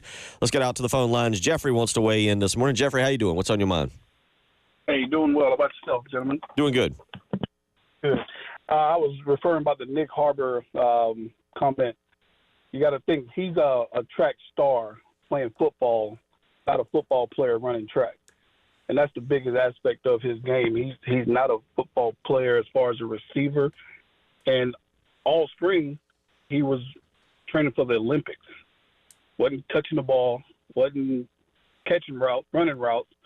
And that's the biggest thing I see him, and with Shane, what he said, he still hadn't developed as far as being a good receiver yet. I agree with you, Jeffrey, and thank you for the phone call. Look, guys, you can't develop somebody who's not there. You can't. And so a lot of people are weighing in. I do agree. Kevin this morning he says, are we 0-3? These calls are exhausting. What realistic expectations do the people have? I'll gladly take 3-1 in the first month of the season.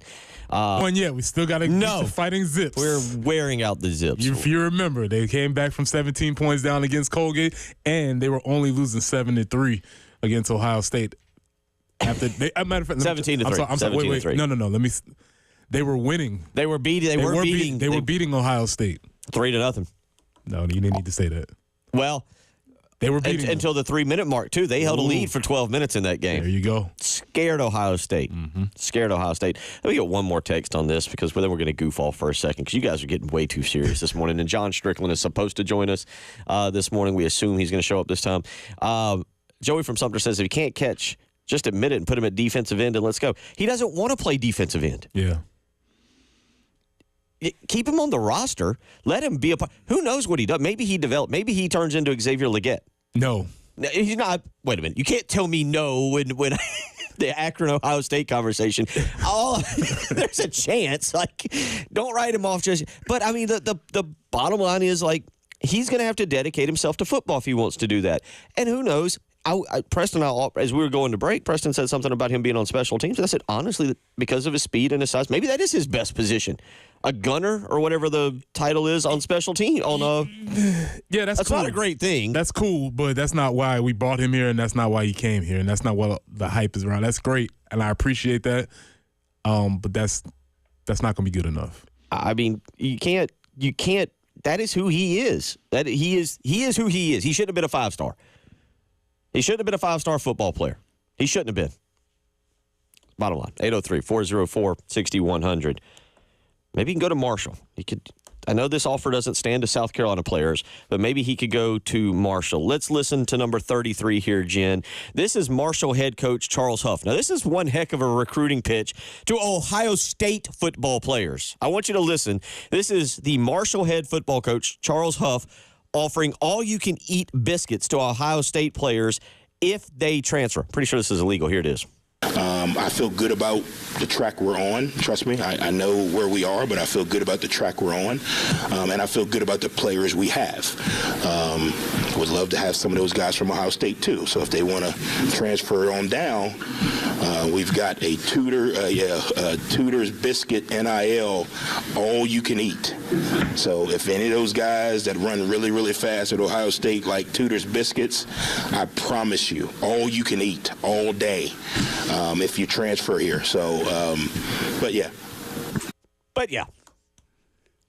Okay, pretty sure that's wildly illegally. That's tampering, all right? Like, that is, I am pretty sure that is public tampering, to be quite honest, when you offer another team's players to transfer for Tudor's Biscuits. Jen, I don't know anything about Tudor's. I'm assuming that's the Tudors. I think I've seen some kind of ad for it. Are you familiar at all with it? Or Jen, is this a Midwest thing you can weigh in on? Have you got anything on this? No, I wasn't familiar. It sounded like it was a local establishment who had the all-you-can-eat biscuits, which is fine.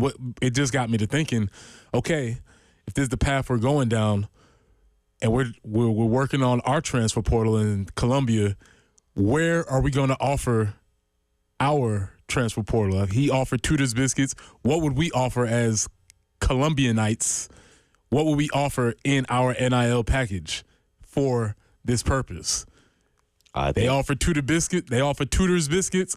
What would we offer? 803-404-6100. What is our offer? They offer Tudor's Biscuits. I mean, there's a couple of clear and obvious favorites that I think might persuade some folks once they actually got hold of it. But I want to know what would we offer? Got to go with pizza. Got to go with Brian Glenn and Village Idiot. It's not a bad place It's to on start. campus. You can go down there. The scenery is typically very nice. You can hang out. I think that's attractive. I'm not playing for the 42-year-old Bill Gunner here. I'm thinking of 18 to 22 year olds that are out there, college football players. Everybody loves pizza. Brian Glenn and Village Idiot. They have a large array of pizzas. This seems like the deal. One of them is basically right there at at an apartment complex over there. I got to go with Brian Glenn's Village Idiot Pizzas. All hours of the night, a pizza's good. Cold pizza in the morning. I'm not a huge fan, but I know people are. It's not a bad. Like I said, what we got to do. He offered Tudor's Biscuits. Now his only slight issue was that he was talking about getting the fast guys with the all-you-can-eat meals. And I'm just here to tell you, those fast guys, they don't eat like that. They eat like little birds. Now, if you want to get the big, strong guys, that's who you offer the all-you-can-eat deal to. So he might have had his recruiting messages a little mixed up. But it's okay. If you want to get to the big, strong guys, that's who you offer the all-you-can-eat deal to. I will keep an eye on this because I am interested. The NCAA steps in and was like, I get that it was a joke, but no. You can't specifically mention one other team. Like, if you wanted to throw it out there as a recruiting pitch. But I'm pretty sure when you start mentioning specifically another program, the NCAA steps in and goes, nah, we got to draw a line on that. Because otherwise, you're going to have a lot of coaches out there. I would like every coach in the country to give your best offer forward. His best offer was Tudor's Biscuits. Would there be some barbecue establishments? What would be everybody's best offer? Let's get to a few of these real quick here. Number one, I looked up Tudor's Biscuit World. Picture looks delicious. Okay, I'm ready to sign right now. I have now also we've got some help here. Kenny weighs in. Tudor's Biscuit World is huge in Kentucky, Ohio, and West Virginia. He says hashtag go herd, so he understands exactly what's going on. Also got another texter, Tudor's chain in West Virginia, VA. So that makes sense. And so far, 1, 2, 3, 4, 5, a lot of answers. Bernie's Chicken is the initial starter. I got number 6 on the phone.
Traffic-wise, we're looking at a few accidents that still could be impacting your commute. I-77 southbound before Blythewood Road. The left lane is blocked. Still working that tie-up of Fulmer Road at Wilson Boulevard. Also, downtown Columbia, we have Hugie at near Whaley Street and Sumter at Elmwood Avenue. I-20 eastbound, we have 2 accidents reported, exit 61 and 63. So, again, that is I-20 eastbound. Let's see, I-26 eastbound at exit 91. Sorry about that. It was kind of glitching on the screen, but I-26 eastbound there at exit 91. Also a report of an accident. So do be careful out there this morning.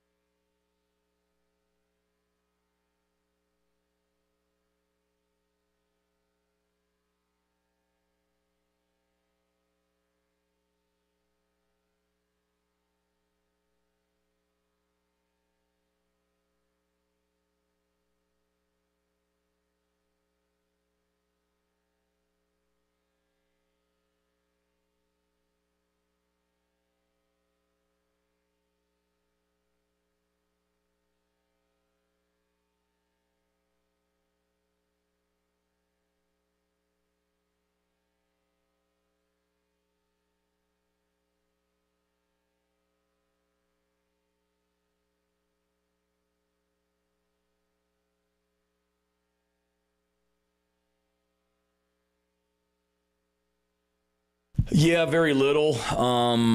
Larry Waters, our head of equipment, came to me. It was probably about this time last year, David, and showed me pictures of, hey, Under Armour University wants to do a throwback game. This is what they're going with. Are you good with these uniforms? And if it was this time of year, we were probably getting ready to play Mississippi State, I think, about this time last year. And I think he came to me like on a Monday or Tuesday night. And at that point, I could really give two what's about what uniform we were going to be wearing in 2024.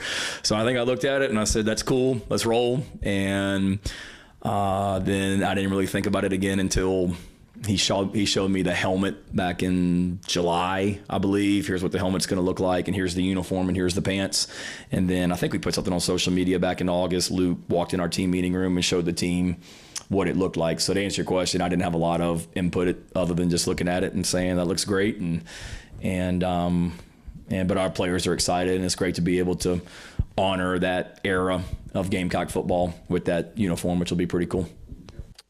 That's right. Throwback Uniform Weekend. Totally forgot about this for this weekend, but it is Throwback Uniform Weekend. I believe it's the 1980 uniforms that they're going to be rocking Saturday night over at Williams-Brice Stadium. So since we're getting into a little bit of food discussion, why not throw in a little bit of fashion discussion as well? John Strickland, dealing with Columbia morning traffic, will be in with us here in just a few minutes, Preston. But Lou Holtz didn't really allow you guys to have fun with the uniforms.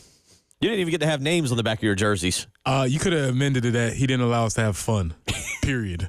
And just that would have been that would have been the end of the sentence. Yeah, it wasn't as much of a thing, but at that time, that's when Oregon was really starting to kind of pop off, and we was just looking around like, oh wow, they got cool things happening. Well, that had to hurt a little bit too because they were Nike, and you guys were going, oh. Well, RA, huh? The school up the road was Nike also. So some of my partners, Bernard Rambert, and some of the guys that I knew, let's just say the Nike gear pops off a little bit harder than the Russell gear. Let's just say that. So, yeah.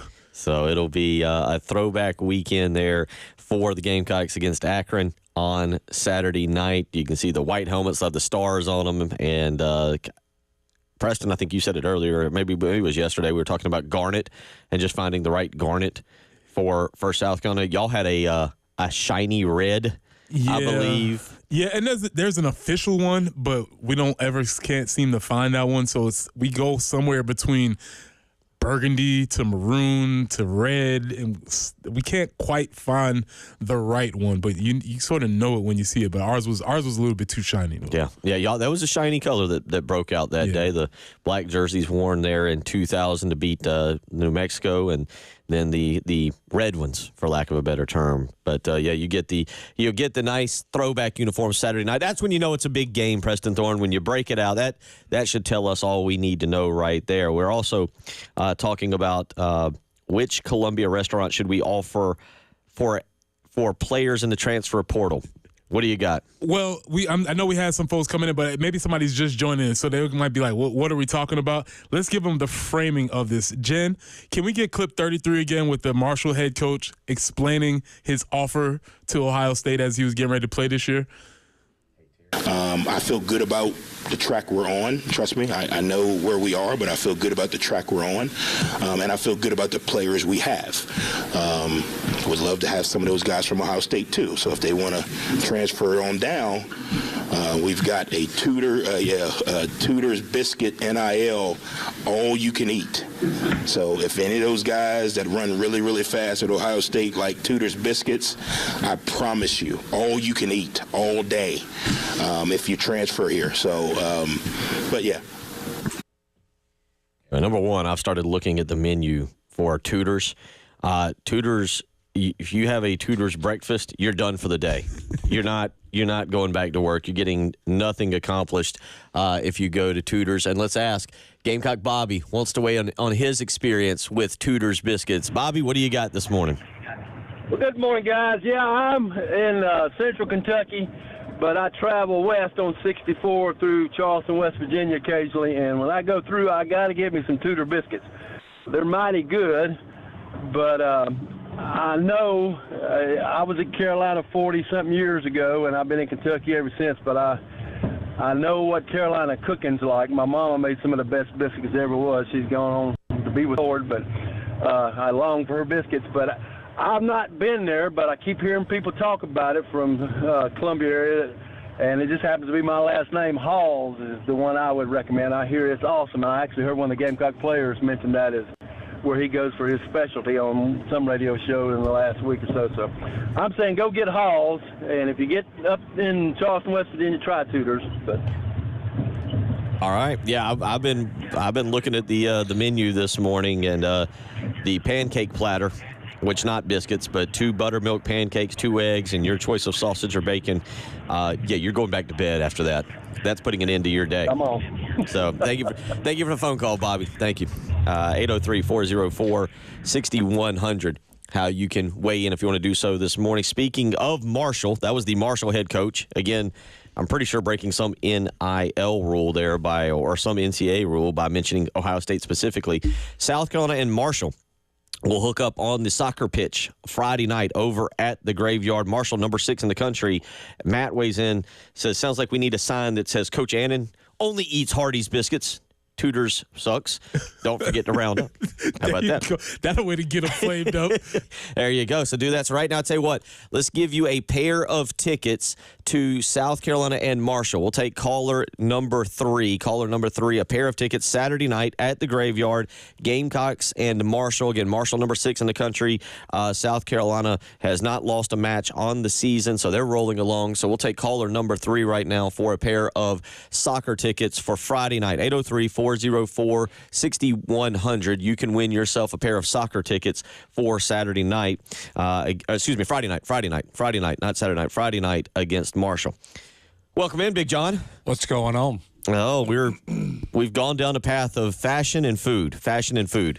Yeah, Hardee's sleeper biscuit, in my opinion. See what I'm saying? See how this works? You bring in the big guys, and they can bring expert analysis. Yes, we're going to talk about O-line. Yes, we're going to talk about pinning and pulling and all that. But you see how he came in with the sleeper pick, which indicates that he understands the biscuit hierarchy, but he knows Hardee's is a sleeper. Hardee's, I mean, they make it fresh at the restaurant. It's I thought one of my favorite biscuits. I thought it was a hot take months ago, but I've started to lean to Hardee's as having the absolute best biscuit breakfast. Like I've 100%. I thought it was a hot take a while back, and I brought it up, and then I think a lot of people jumped on board and said Hardee's is indeed the best breakfast biscuit. No doubt. Yep. Okay. Consensus on this? I'm not mad at it. Not mad at it. Preston, yeah, that's a lukewarm. I'm not mad. I'm not mad. Agreement with what we have to say. Several people weighing in on this, by the way. A couple people going. Another texter, by the way, saying, by the way, Tudor's biscuits. Their biscuits are twice the size of normal biscuits. Okay. All right. So as I've heard about this place, by the way. Have you? Yeah. I feel like I've heard about it, but I've never thought about it. But yeah, looking at the menu this morning, very good. So what restaurant? Hot Sauce Ross goes, I would take a deal from Lizard's Thicket. Country cooking makes you good looking. All right, buddy. Tim goes with Rush's is the place I missed the most from Columbia. Zestos and Groucho's could be good. Those are solid. Very underrated, the Groucho's in 5 points. The Groucho's in 5 points. That's nice down there. I mean, honestly, scenery. My favorite food is steak, so just give me Hall's ribeyes all day long. I was thinking about Dylan Stewart. That PFF grade is going to have to be very high for us to get you that Hall's deal. Yeah, that is. Yeah, keep playing. Another texter goes with Home Team Barbecue. All you can eat fried ribs and smoked wings. Yeah, that's a good one. Not a bad look. Patrick goes with Group Therapy hot dogs. Apparently, Preston, who, as we learned one day a couple weeks ago, would eat 4 hot dogs at a time at lunch. Still trying to figure that out, but okay. So a couple of y'all weighing in with that. Another Tim also goes with Cajun filet with pimento from Bojangles. So we got plenty coming in this morning. We'll get to the next segment and let you two get into blocking and all that good stuff. But real quick, fashion. We'll just round out this lost segment with some fashion talk. New uniforms. Again, Preston said y'all had no fun. Regardless, uniforms, anything. There was never any fun at that university with Lou Holtz. But how did the big fellow over there feel about the uniforms y'all were wearing, the shiny reds? All right, I'm gonna keep it real. I didn't really care, honestly. there to play ball. I really didn't care. I didn't really like the fit of our uniforms we had, how they fit.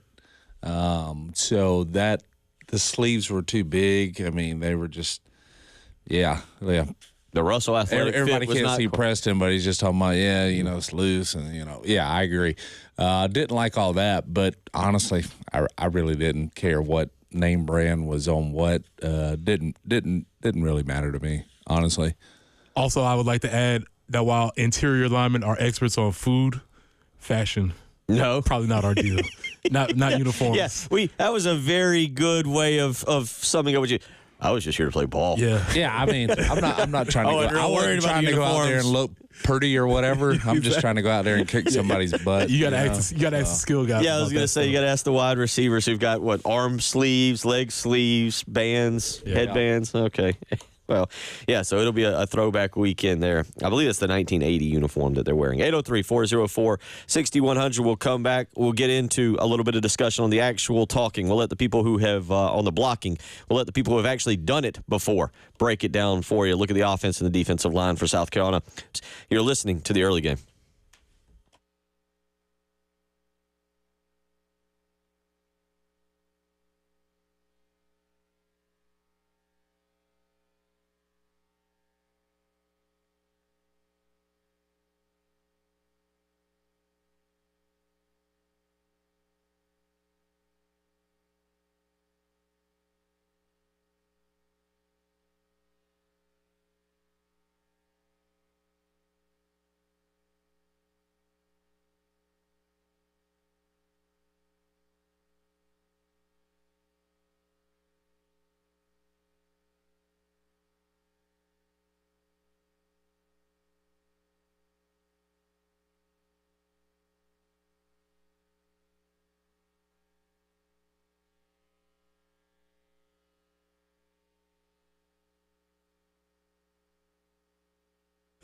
Preston here for our friends at Absolute Glass, the premier glass company of the Midlands, offering auto, home, and business glass repair. So if your glass is damaged, shattered, cracked, or broken, they can handle the job. If it's a cracked windshield, that's no problem. They'll come out to your location and replace it for you. Yes, they will come out to wherever you are. School, home, work, it does not matter. They'll come out to your location, replace it for you, usually for free, and they work directly with your insurance company to take away the headache. Now, if you're looking to increase the value of your home with new windows or mirrors, Absolute Glass will take care of that for you too. Windows, mirrors, shower enclosures. Say it all the time. If you can see through it, Ray and Marianne at Absolute Glass can do it. So check them out online at AbsoluteGlassInc.com. That's online at AbsoluteGlassInc.com.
Continues to be busy out there this morning. We have I-77 southbound before Blythewood Road where the left lane is blocked. We have an accident, Cromer Road near Oak Drive, also in downtown Columbia, Hugie at Whaley. I-20 eastbound at exits 61 and 63. Accidents in both locations there. Also I-26 eastbound at exit 91 and I-26 westbound at Bush River Road. So lots going on out there this morning. Please be careful. Maybe a couple showers today, but certainly should not be any kind of a rain out. Tomorrow, 83 for the high, 86 on Friday. Beautiful game day forecast, sunny and 87. It's 70 right now on the early game.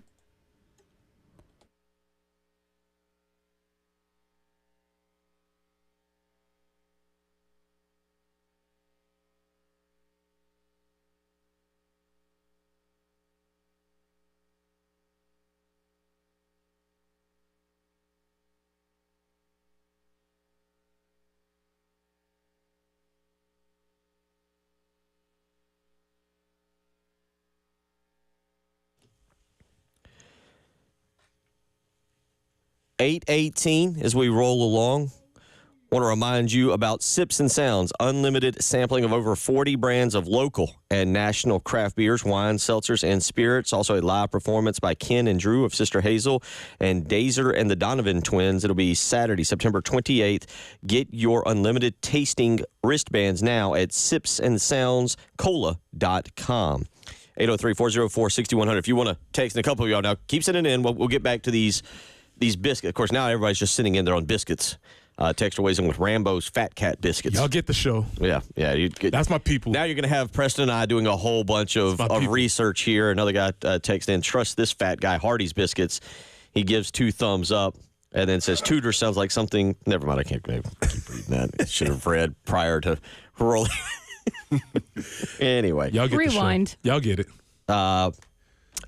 Anyway, let me get one more on here. This is from former Gamecock and y'all's teammate Brandon Jeffcoat, who said, because I only read this because of y'all's reaction on air. Brandon Jeffcoat says, Bojangles grilled chicken biscuit is the best, hands down, not even on the menu. And then both of you yeah, I think Brandon's trying to be somewhat healthy, maybe. I get it. Yeah. What was our immediate reaction? Both of y'all were like, what? No.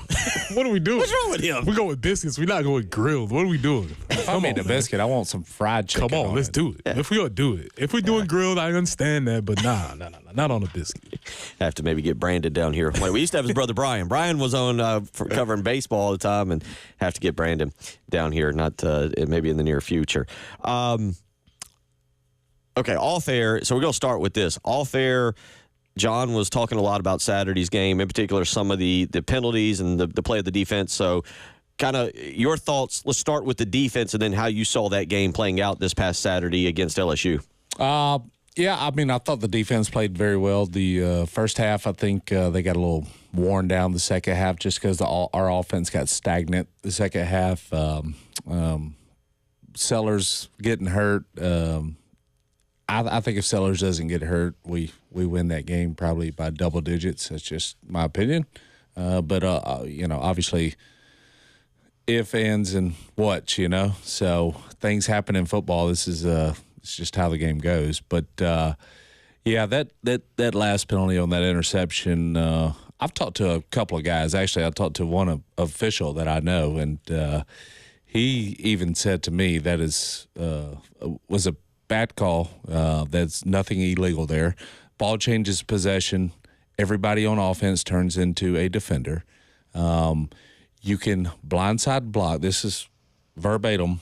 A blindside block is legal, but that's not even what they call it. They called it unnecessary roughness, which is baloney here. But blindside block is legal as long as you lead with your hands first, which Kennard did. He pushed him, hands first to the chest, shoulder, pushed him, and it's not forcible. Forcible meaning leading with the shoulder, head, or forearm, and which he did not do. So pretty terrible call. Cost us game. I know some people are saying, "No, you just can't touch the quarterback." Well, that's crap if you ask me. If if you're man enough to turn the ball over and throw an interception, and you want to go start running after the guy who intercepted the ball from you, be man enough to take a block. So, go ahead. I endorse this message. I endorse it. I am 100% with that. I agree with that 100%. As far as, like I said, I think the ref just saw somebody's feet go in the air and just figured something had to be wrong. That was, it was the greatest Brad Pitt acting job in the world. And then he lays there like he's hurt, which he barely got touched. He's, it was one of those soccer match acting jobs. It definitely was one of those. All right. So from your perspective as an offensive lineman, you said the game got stagnant. What does that feel like as an offensive lineman trying to, when you're hearing the plays come in, are you thinking like, okay, we got something going? What does it feel like when the offense gets stagnant from an offensive lineman's perspective? Well, all right, I'll be real with you here. When the offensive line, I mean, we love to run block. Mm-hmm. That's just probably our favorite thing to do. You get a pass play in, you kind of get a little bit of a rest, maybe. Mm-hmm. But you like to run block. So, but, a lot of the plays in the second half are nothing but runs. It's kind of like, man, maybe let's switch it up and do something. So I understand why you have a lead. You don't want your quarterback to make any mistakes, which I don't know if I really love that. Just let your guys go play. Whatever happens, happens. All right? That's why you practice. That's why the guys are in the game. So, but yeah, it seemed like the offense kind of got stale the second half. And I understand why. Lenore's getting hurt. That was just a bad thing. I mean, it is what it is. Okay, so from an offensive line, all right, I know we got Robbie Ashford in here. We have this guy who's not going to particularly be the best thrower of the ball. You see them walking that 7th, 8th man into the box. They were. What are you thinking as an offensive lineman?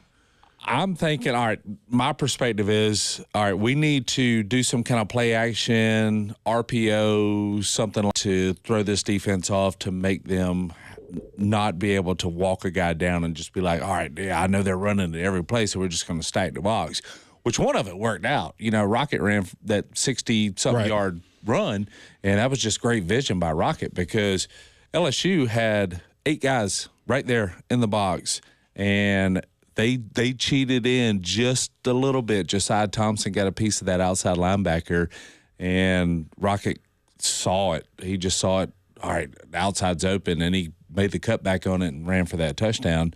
But that's few and far between. That doesn't happen. They're just stacking the box on. You got to do something to just throw them off. Because that's the advantage defense. I mean, we got 6, maybe 7 guys versus their 8 guys in the box. All right, assess what you've seen, Rookie. You mentioned Josiah Thompson, and we'll come back in the next segment and let y'all get to a lot more. But assess what you have been able to watch through 3 games for a true freshman coming in and starting at that left tackle. I thought he's gotten better and better every game. First game, he made some mistakes. You could see it. And all these games, I go back and watch, the day after or Monday. I usually go back and watch every game just to analyze it because I just like to see what happened. That's just a football guy in me. But I thought he's played very well. He's gotten better and better every game we played so far. I thought the first game he struggled a little bit. I thought Kentucky, he got better, and I thought this past week he was even better than he was against Kentucky. And I thought Kentucky, he did pretty well, and that's probably the best D-line you're going to see the entire season, in my opinion, is Kentucky's D-line. Really? Oh, yeah. Yeah. They got 2 first-round draft picks on that D-line. Yeah, I was looking ahead a little bit last night. Alabama's is the one that's ultra-talented, but kind of like that LSU offensive line. Individually, they're talented, but as a unit, Alabama's defensive line has struggled a little bit, again, as a unit. So I'm interested to see that matchup because we talked about LSU's offensive line having 2 at least top 15 prospects per Mel Kiper on that defensive line that South Carolina will face in the middle of October. But as a unit, they've struggled. They've gave up rushing yards to South Florida and then gave up more to Wisconsin this past weekend. They're individually talented. I'll be interested for that when you think that Kentucky's defense line might be the best they face. Yeah, I mean, I think even Kentucky showed it last week against Georgia. Hey, we're for real. I think they held Southern Miss to like 5 yards rushing. I know they didn't get the whole game in. It was like 2.5 quarters, but they held Southern Miss to 5 yards rushing. I think they held us to 85, and they held Georgia to under 100. So, I mean, Kentucky's front seven is, in my opinion, just from all the teams I pretty much have watched everybody we play this year.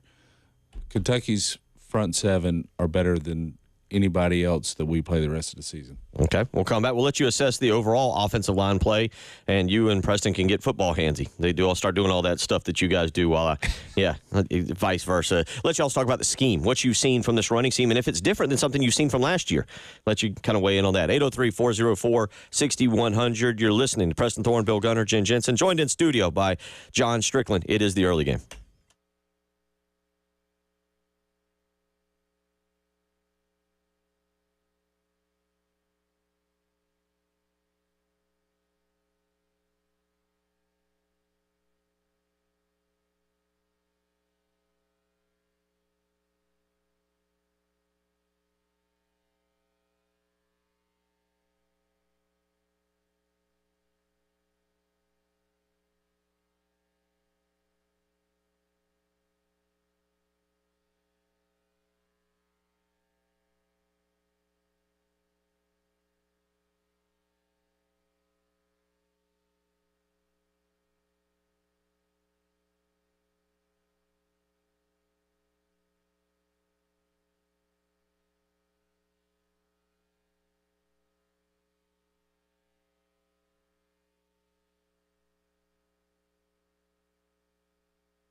Traffic's been a little bit on the busy side, and it is continuing. Trotter near Garner's Ferry, an accident there. Old Cherokee at Old Chapin in Lexington, we have one. Also I-26 westbound at Piney Grove Road. I-26 westbound at Bush River Road. I-26 eastbound at exit 91, trying to get that cleaned up. I-20 eastbound at exits 61 and 63. Reports of accidents at both exits there. Hughie near Whaley Street and Cromer Road near Oak Drive. There is an accident. Still trying to get things finished up.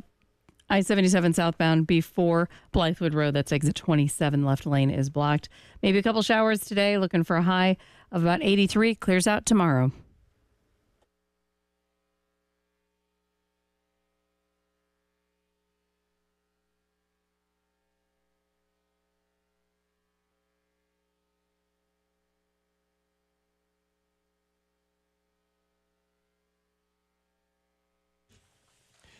.34 on your Wednesday morning, joined in studio by John Strickland. Big John Strickland. How come he never got the title? Like, who did you say you went to Tennessee and it was John Henderson? And I'm sure he remembers.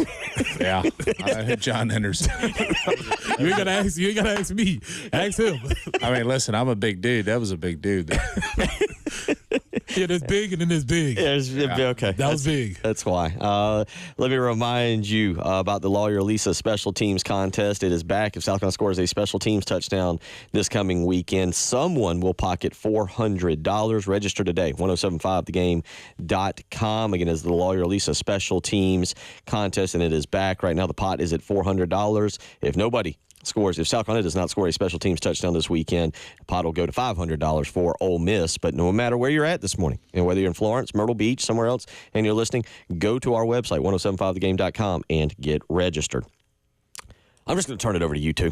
Just go with it, whatever. All right, I always like to start from the beginning. John, when people do not understand offensive line play, and I know that probably frustrates you to no end, because a lot of times when people are talking about the offensive line, you're probably like, no, they're actually doing it. I know that. As of just somebody watching, how can I tell if the offensive line is playing well? What are some things that you're looking for?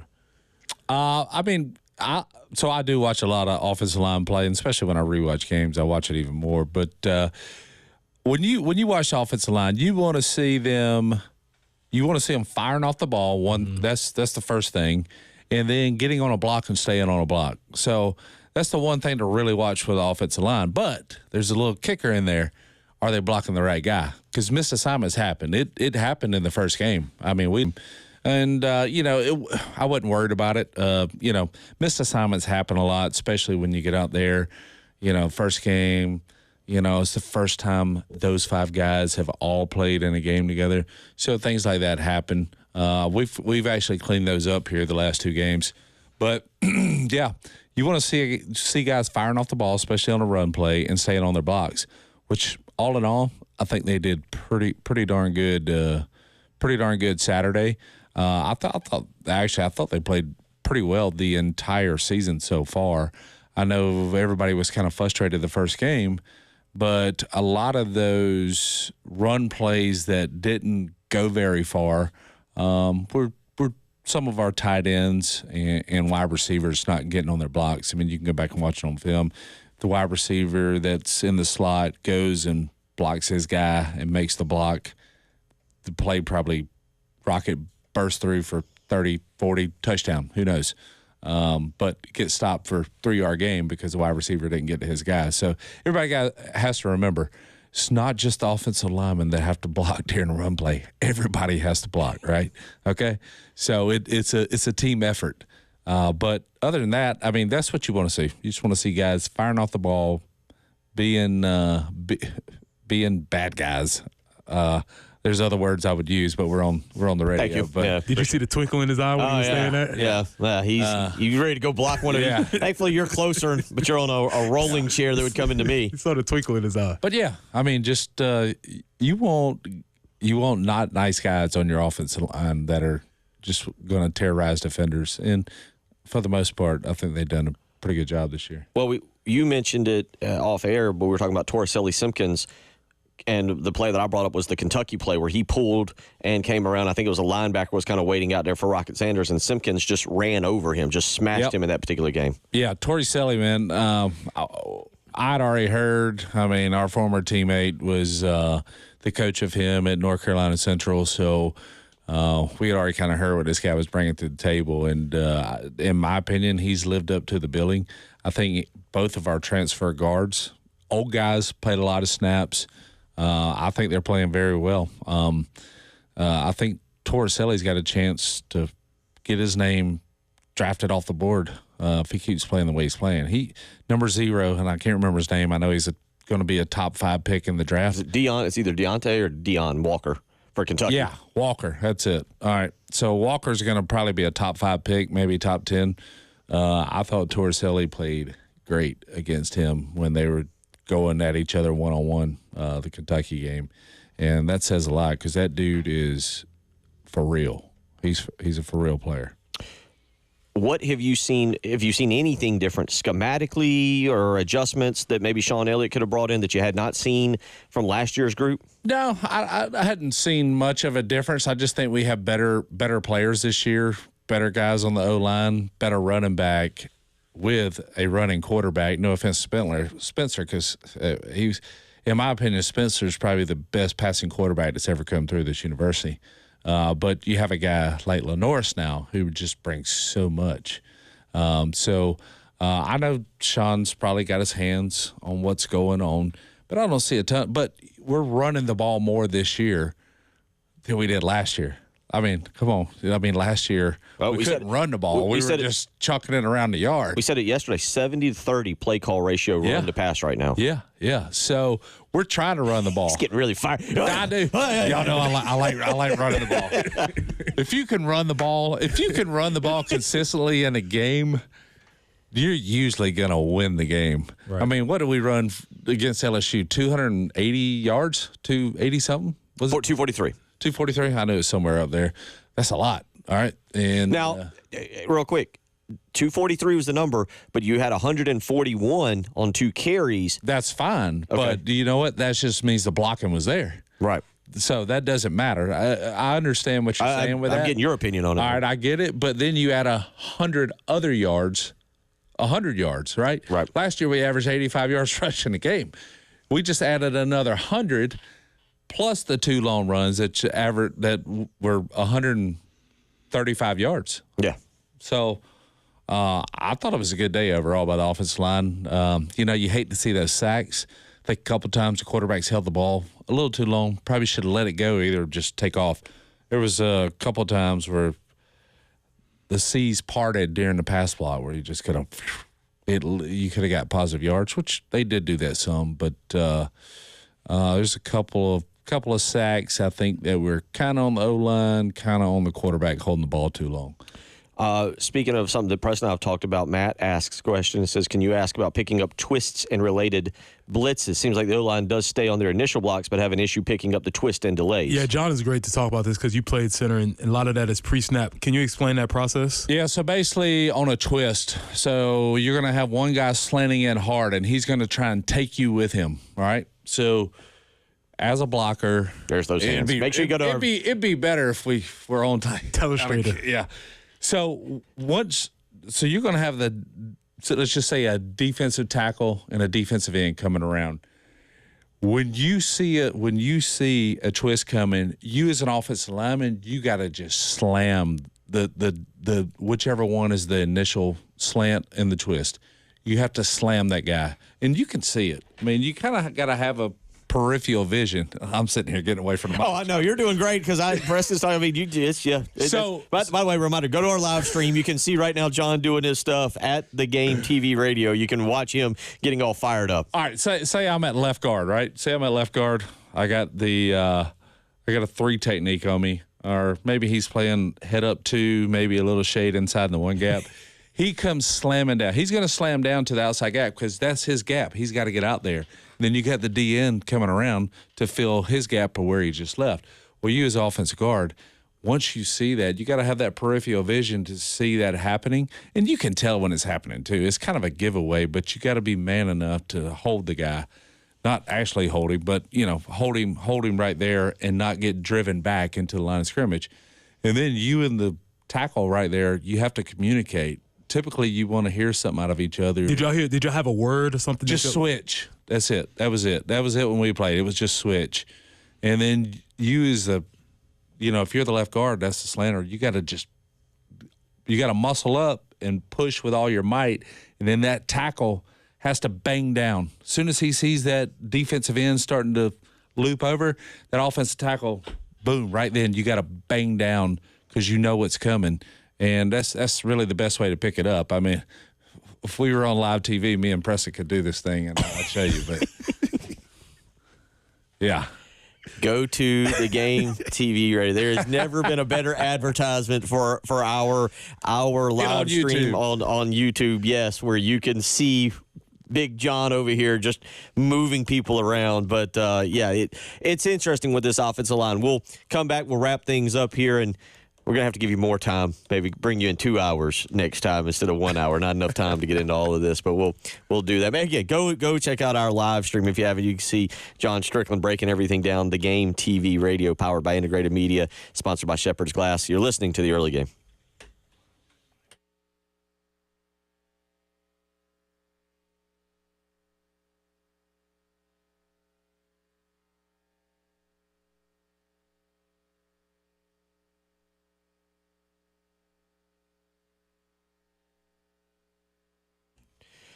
Bill Gunner for the Ekton Law Firm. Are tax troubles weighing you down? Have they created stress? Are you staying up late at night worried about what could happen with the IRS? If so, don't let that affect your life. It's time to call the superheroes of the tax game, John Ekton and his team. Starts with a free consultation, 803-771-9800. Whether you're here in Columbia, Florence, or Myrtle Beach, the Ekton Law Firm will have a local team dedicated to resolving your income or business tax issues for good because they understand the challenges you face. That's why John Ekton and his team are ready to offer you the peace of mind you deserve. No one wants to navigate the IRS maze alone, and they are not going to let you do that. Call today and get a free consultation, 803-771-9800. Discover how the Ekton Law Firm can transform your tax worries into a thing of the past. Call today, 803-771-9800. Tell them Bill Gunner sent you.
Bill Gunner for Mid-State Roofing, where for nearly 30 years, Larry Leitner and the family have been the leader in the roofing and waterproofing industry. And trust me, whether it's a high-rise or a hospital, manufacturing or industrial, Mid-State Roofing designs and installs bonded systems with a protective guarantee that keeps your operation dry and running long into the future. Let me tell you this, 24 hours a day, 7 days a week, Mid-State Roofing is thinking about your roof. I know you're not. You got other things going on in your life. And let's be honest, you don't really think about your roof until you notice a leak, and when that happens, it's time to let Mid-State Roofing take a peek. Give them a phone call today, 356-1919. You can visit them online as well, midstateroofing.com. Again, 24 hours a day, 7 days a week. An on-call technician or a Midstate Roofing employee is there to take your phone call and help you with a maintenance contract. So call Midstate Roofing today, 803-356-1919. Tell them Bill Gunner sent you.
Just a few minutes left with John Strickland, but we will definitely get him back in at an earlier time so that he can get into it moving forward and give us a better breakdown and analyst of the offensive line, where you got Preston with the defensive line. And guys, I'll ask both of you, start with John with the offensive line. You get this week. South Carolina should win. Again, right now a 4-touchdown favorite. But what do you want to see moving forward? Because you do have that gauntlet in October of Ole Miss, Alabama, and then Oklahoma. Yeah, just keep progressing, get better every week, and they have so far. I think the team as a whole, but especially the offensive line, they've gotten more consistent every week, and that's what you want to see, and that's what you should see. If you're improving, you're doing what you're supposed to do, you're going to see an improvement week over week over week. Listen, we lost to a very good LSU team. I thought the majority of the time the team played really well. Just some unfortunate situations caused you to lose that game, and I think we'll continually see these guys get better. I've said this during the preseason. Some people thought I was crazy. I told everybody how good this front seven was on our defense, and really the whole defense. We got a really good defense. And I said that defense in the first 3 games is going to have to help us win the game. And sure enough, that's kind of what's happened in all 3 games. But unfortunately, the LSU one didn't work out. But I really like this team going forward. Got a bunch of young talent. Got some old guys, but then you got a bunch of young talent that's playing too. So I really like where Coach Beamer has this program going right now. Preston, what do you want to see from the defensive line going forward? Now we flipped to your side of the ball real quick as you two kind of go back and forth. Yeah, I mean, I think it's the same thing. I think they want to be able to go out there, if we're putting the numbers on it, hold them under 100 yards rushing, a dominant performance up front, being that that's the strength of the team. I think being able to do that and lay your stamp and keep building upon what you've already had for the first 3 games. This week for the offensive line, how important is it to just go out and dominate a game? You've had 2. You mentioned the Kentucky defensive line. LSU's is ultra talented. They've struggled a little bit, but they're ultra talented. But how important is it to kind of put everything together going into the bye week against an inferior opponent? Yeah, you want to see them come out, just knock people off the ball, run the ball. I did watch a little bit of the Akron Ohio State game. Akron gave Ohio State a little bit of issues running the ball. The first half, they did, but then Ohio State just came out in the second half and had no problem. So I want to see us just come out and just be those guys and just knock people off the ball. Those guys are not better than you, and that should be your mindset, and your mindset should be punish them. Like, I know I'm better than you. I'm going to punish you. That's the mindset you want to see. So I just want to see them come out and knock people around, have fun, get over the LSU loss. I'm not over it, but they should be over it, and just go out and have a great game running the ball. I think this is a game where really you want to put your foot in the ground and just press the pedal and run the ball all over them. We had gotten a text message about this. Do you see when you analyze it, Sacramento running more of the zone blocking scheme or the line up and fire off the ball? What is that? Well, we were running some zone, but we're also doing a lot of so with Dow's run game offense, we're doing a lot of where you motion the tight end and then the tight end's coming back and back blocking, which so you got the line kind of doing his own, but you got the tight end coming back and blocking back on the D end who's back there reading. He can crash and, make the play on the running back, but then you also got a quarterback who can pull it. But we've been doing a lot of that, but we also been doing a lot of pin and pulls too. We saw it, we were just talking about it off air, the Kentucky touchdown that Rocket had down there in the red zone. We pull the guard and the tight end. And get up in the hole. So there's been a mixture of both. Been doing both. But, yes, on zone plays, you're going to fire off. When a zone play starts out, you're going to have probably your center guard or your guard and tackle are probably going to do a duo on one of the defensive tackles, and then they're going to work up to the linebacker. And you want to see them firing off, knocking those guys off the ball. I've never seen Preston Thorne just this happy. Just he's got the head bob going on. You've got the hands going on. Always appreciate you coming in. Real quick, when you have that kind of scheme, does that allow to be a truly physical offensive line? Yes, 100%. Everything we're running, physical.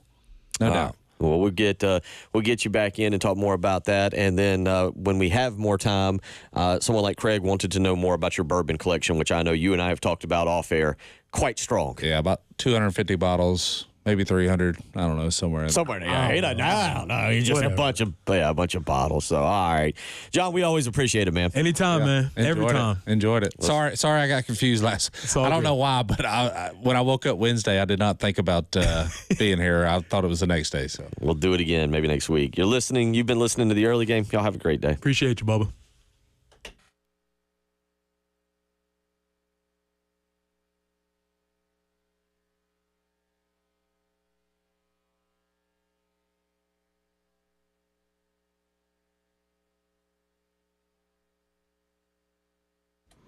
Hey, it's Jen for CHW Cabinetry in Lexington. When we had to redo that kitchen, take it down to the studs, it was a daunting project to say the least. But I'll tell you what, working with CHW Cabinetry, they helped us in so many ways, got the layout figured out, the accessories that they thought might be really good for us, got those incorporated into the design. Then we got that photorealistic rendering that helped us pull everything else together as a picture of our finished kitchen before it was actually finished.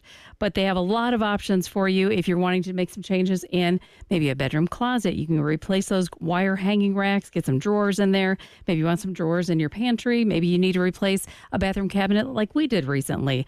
They are so helpful in so many ways in making an impact in your home. Visit chwcabinetry.com today. Call them at 803-520-6837. And, of course, be sure to tell them Jen Jensen sent you. CHW Cabinetry in Lexington. Passion from inspiration to installation.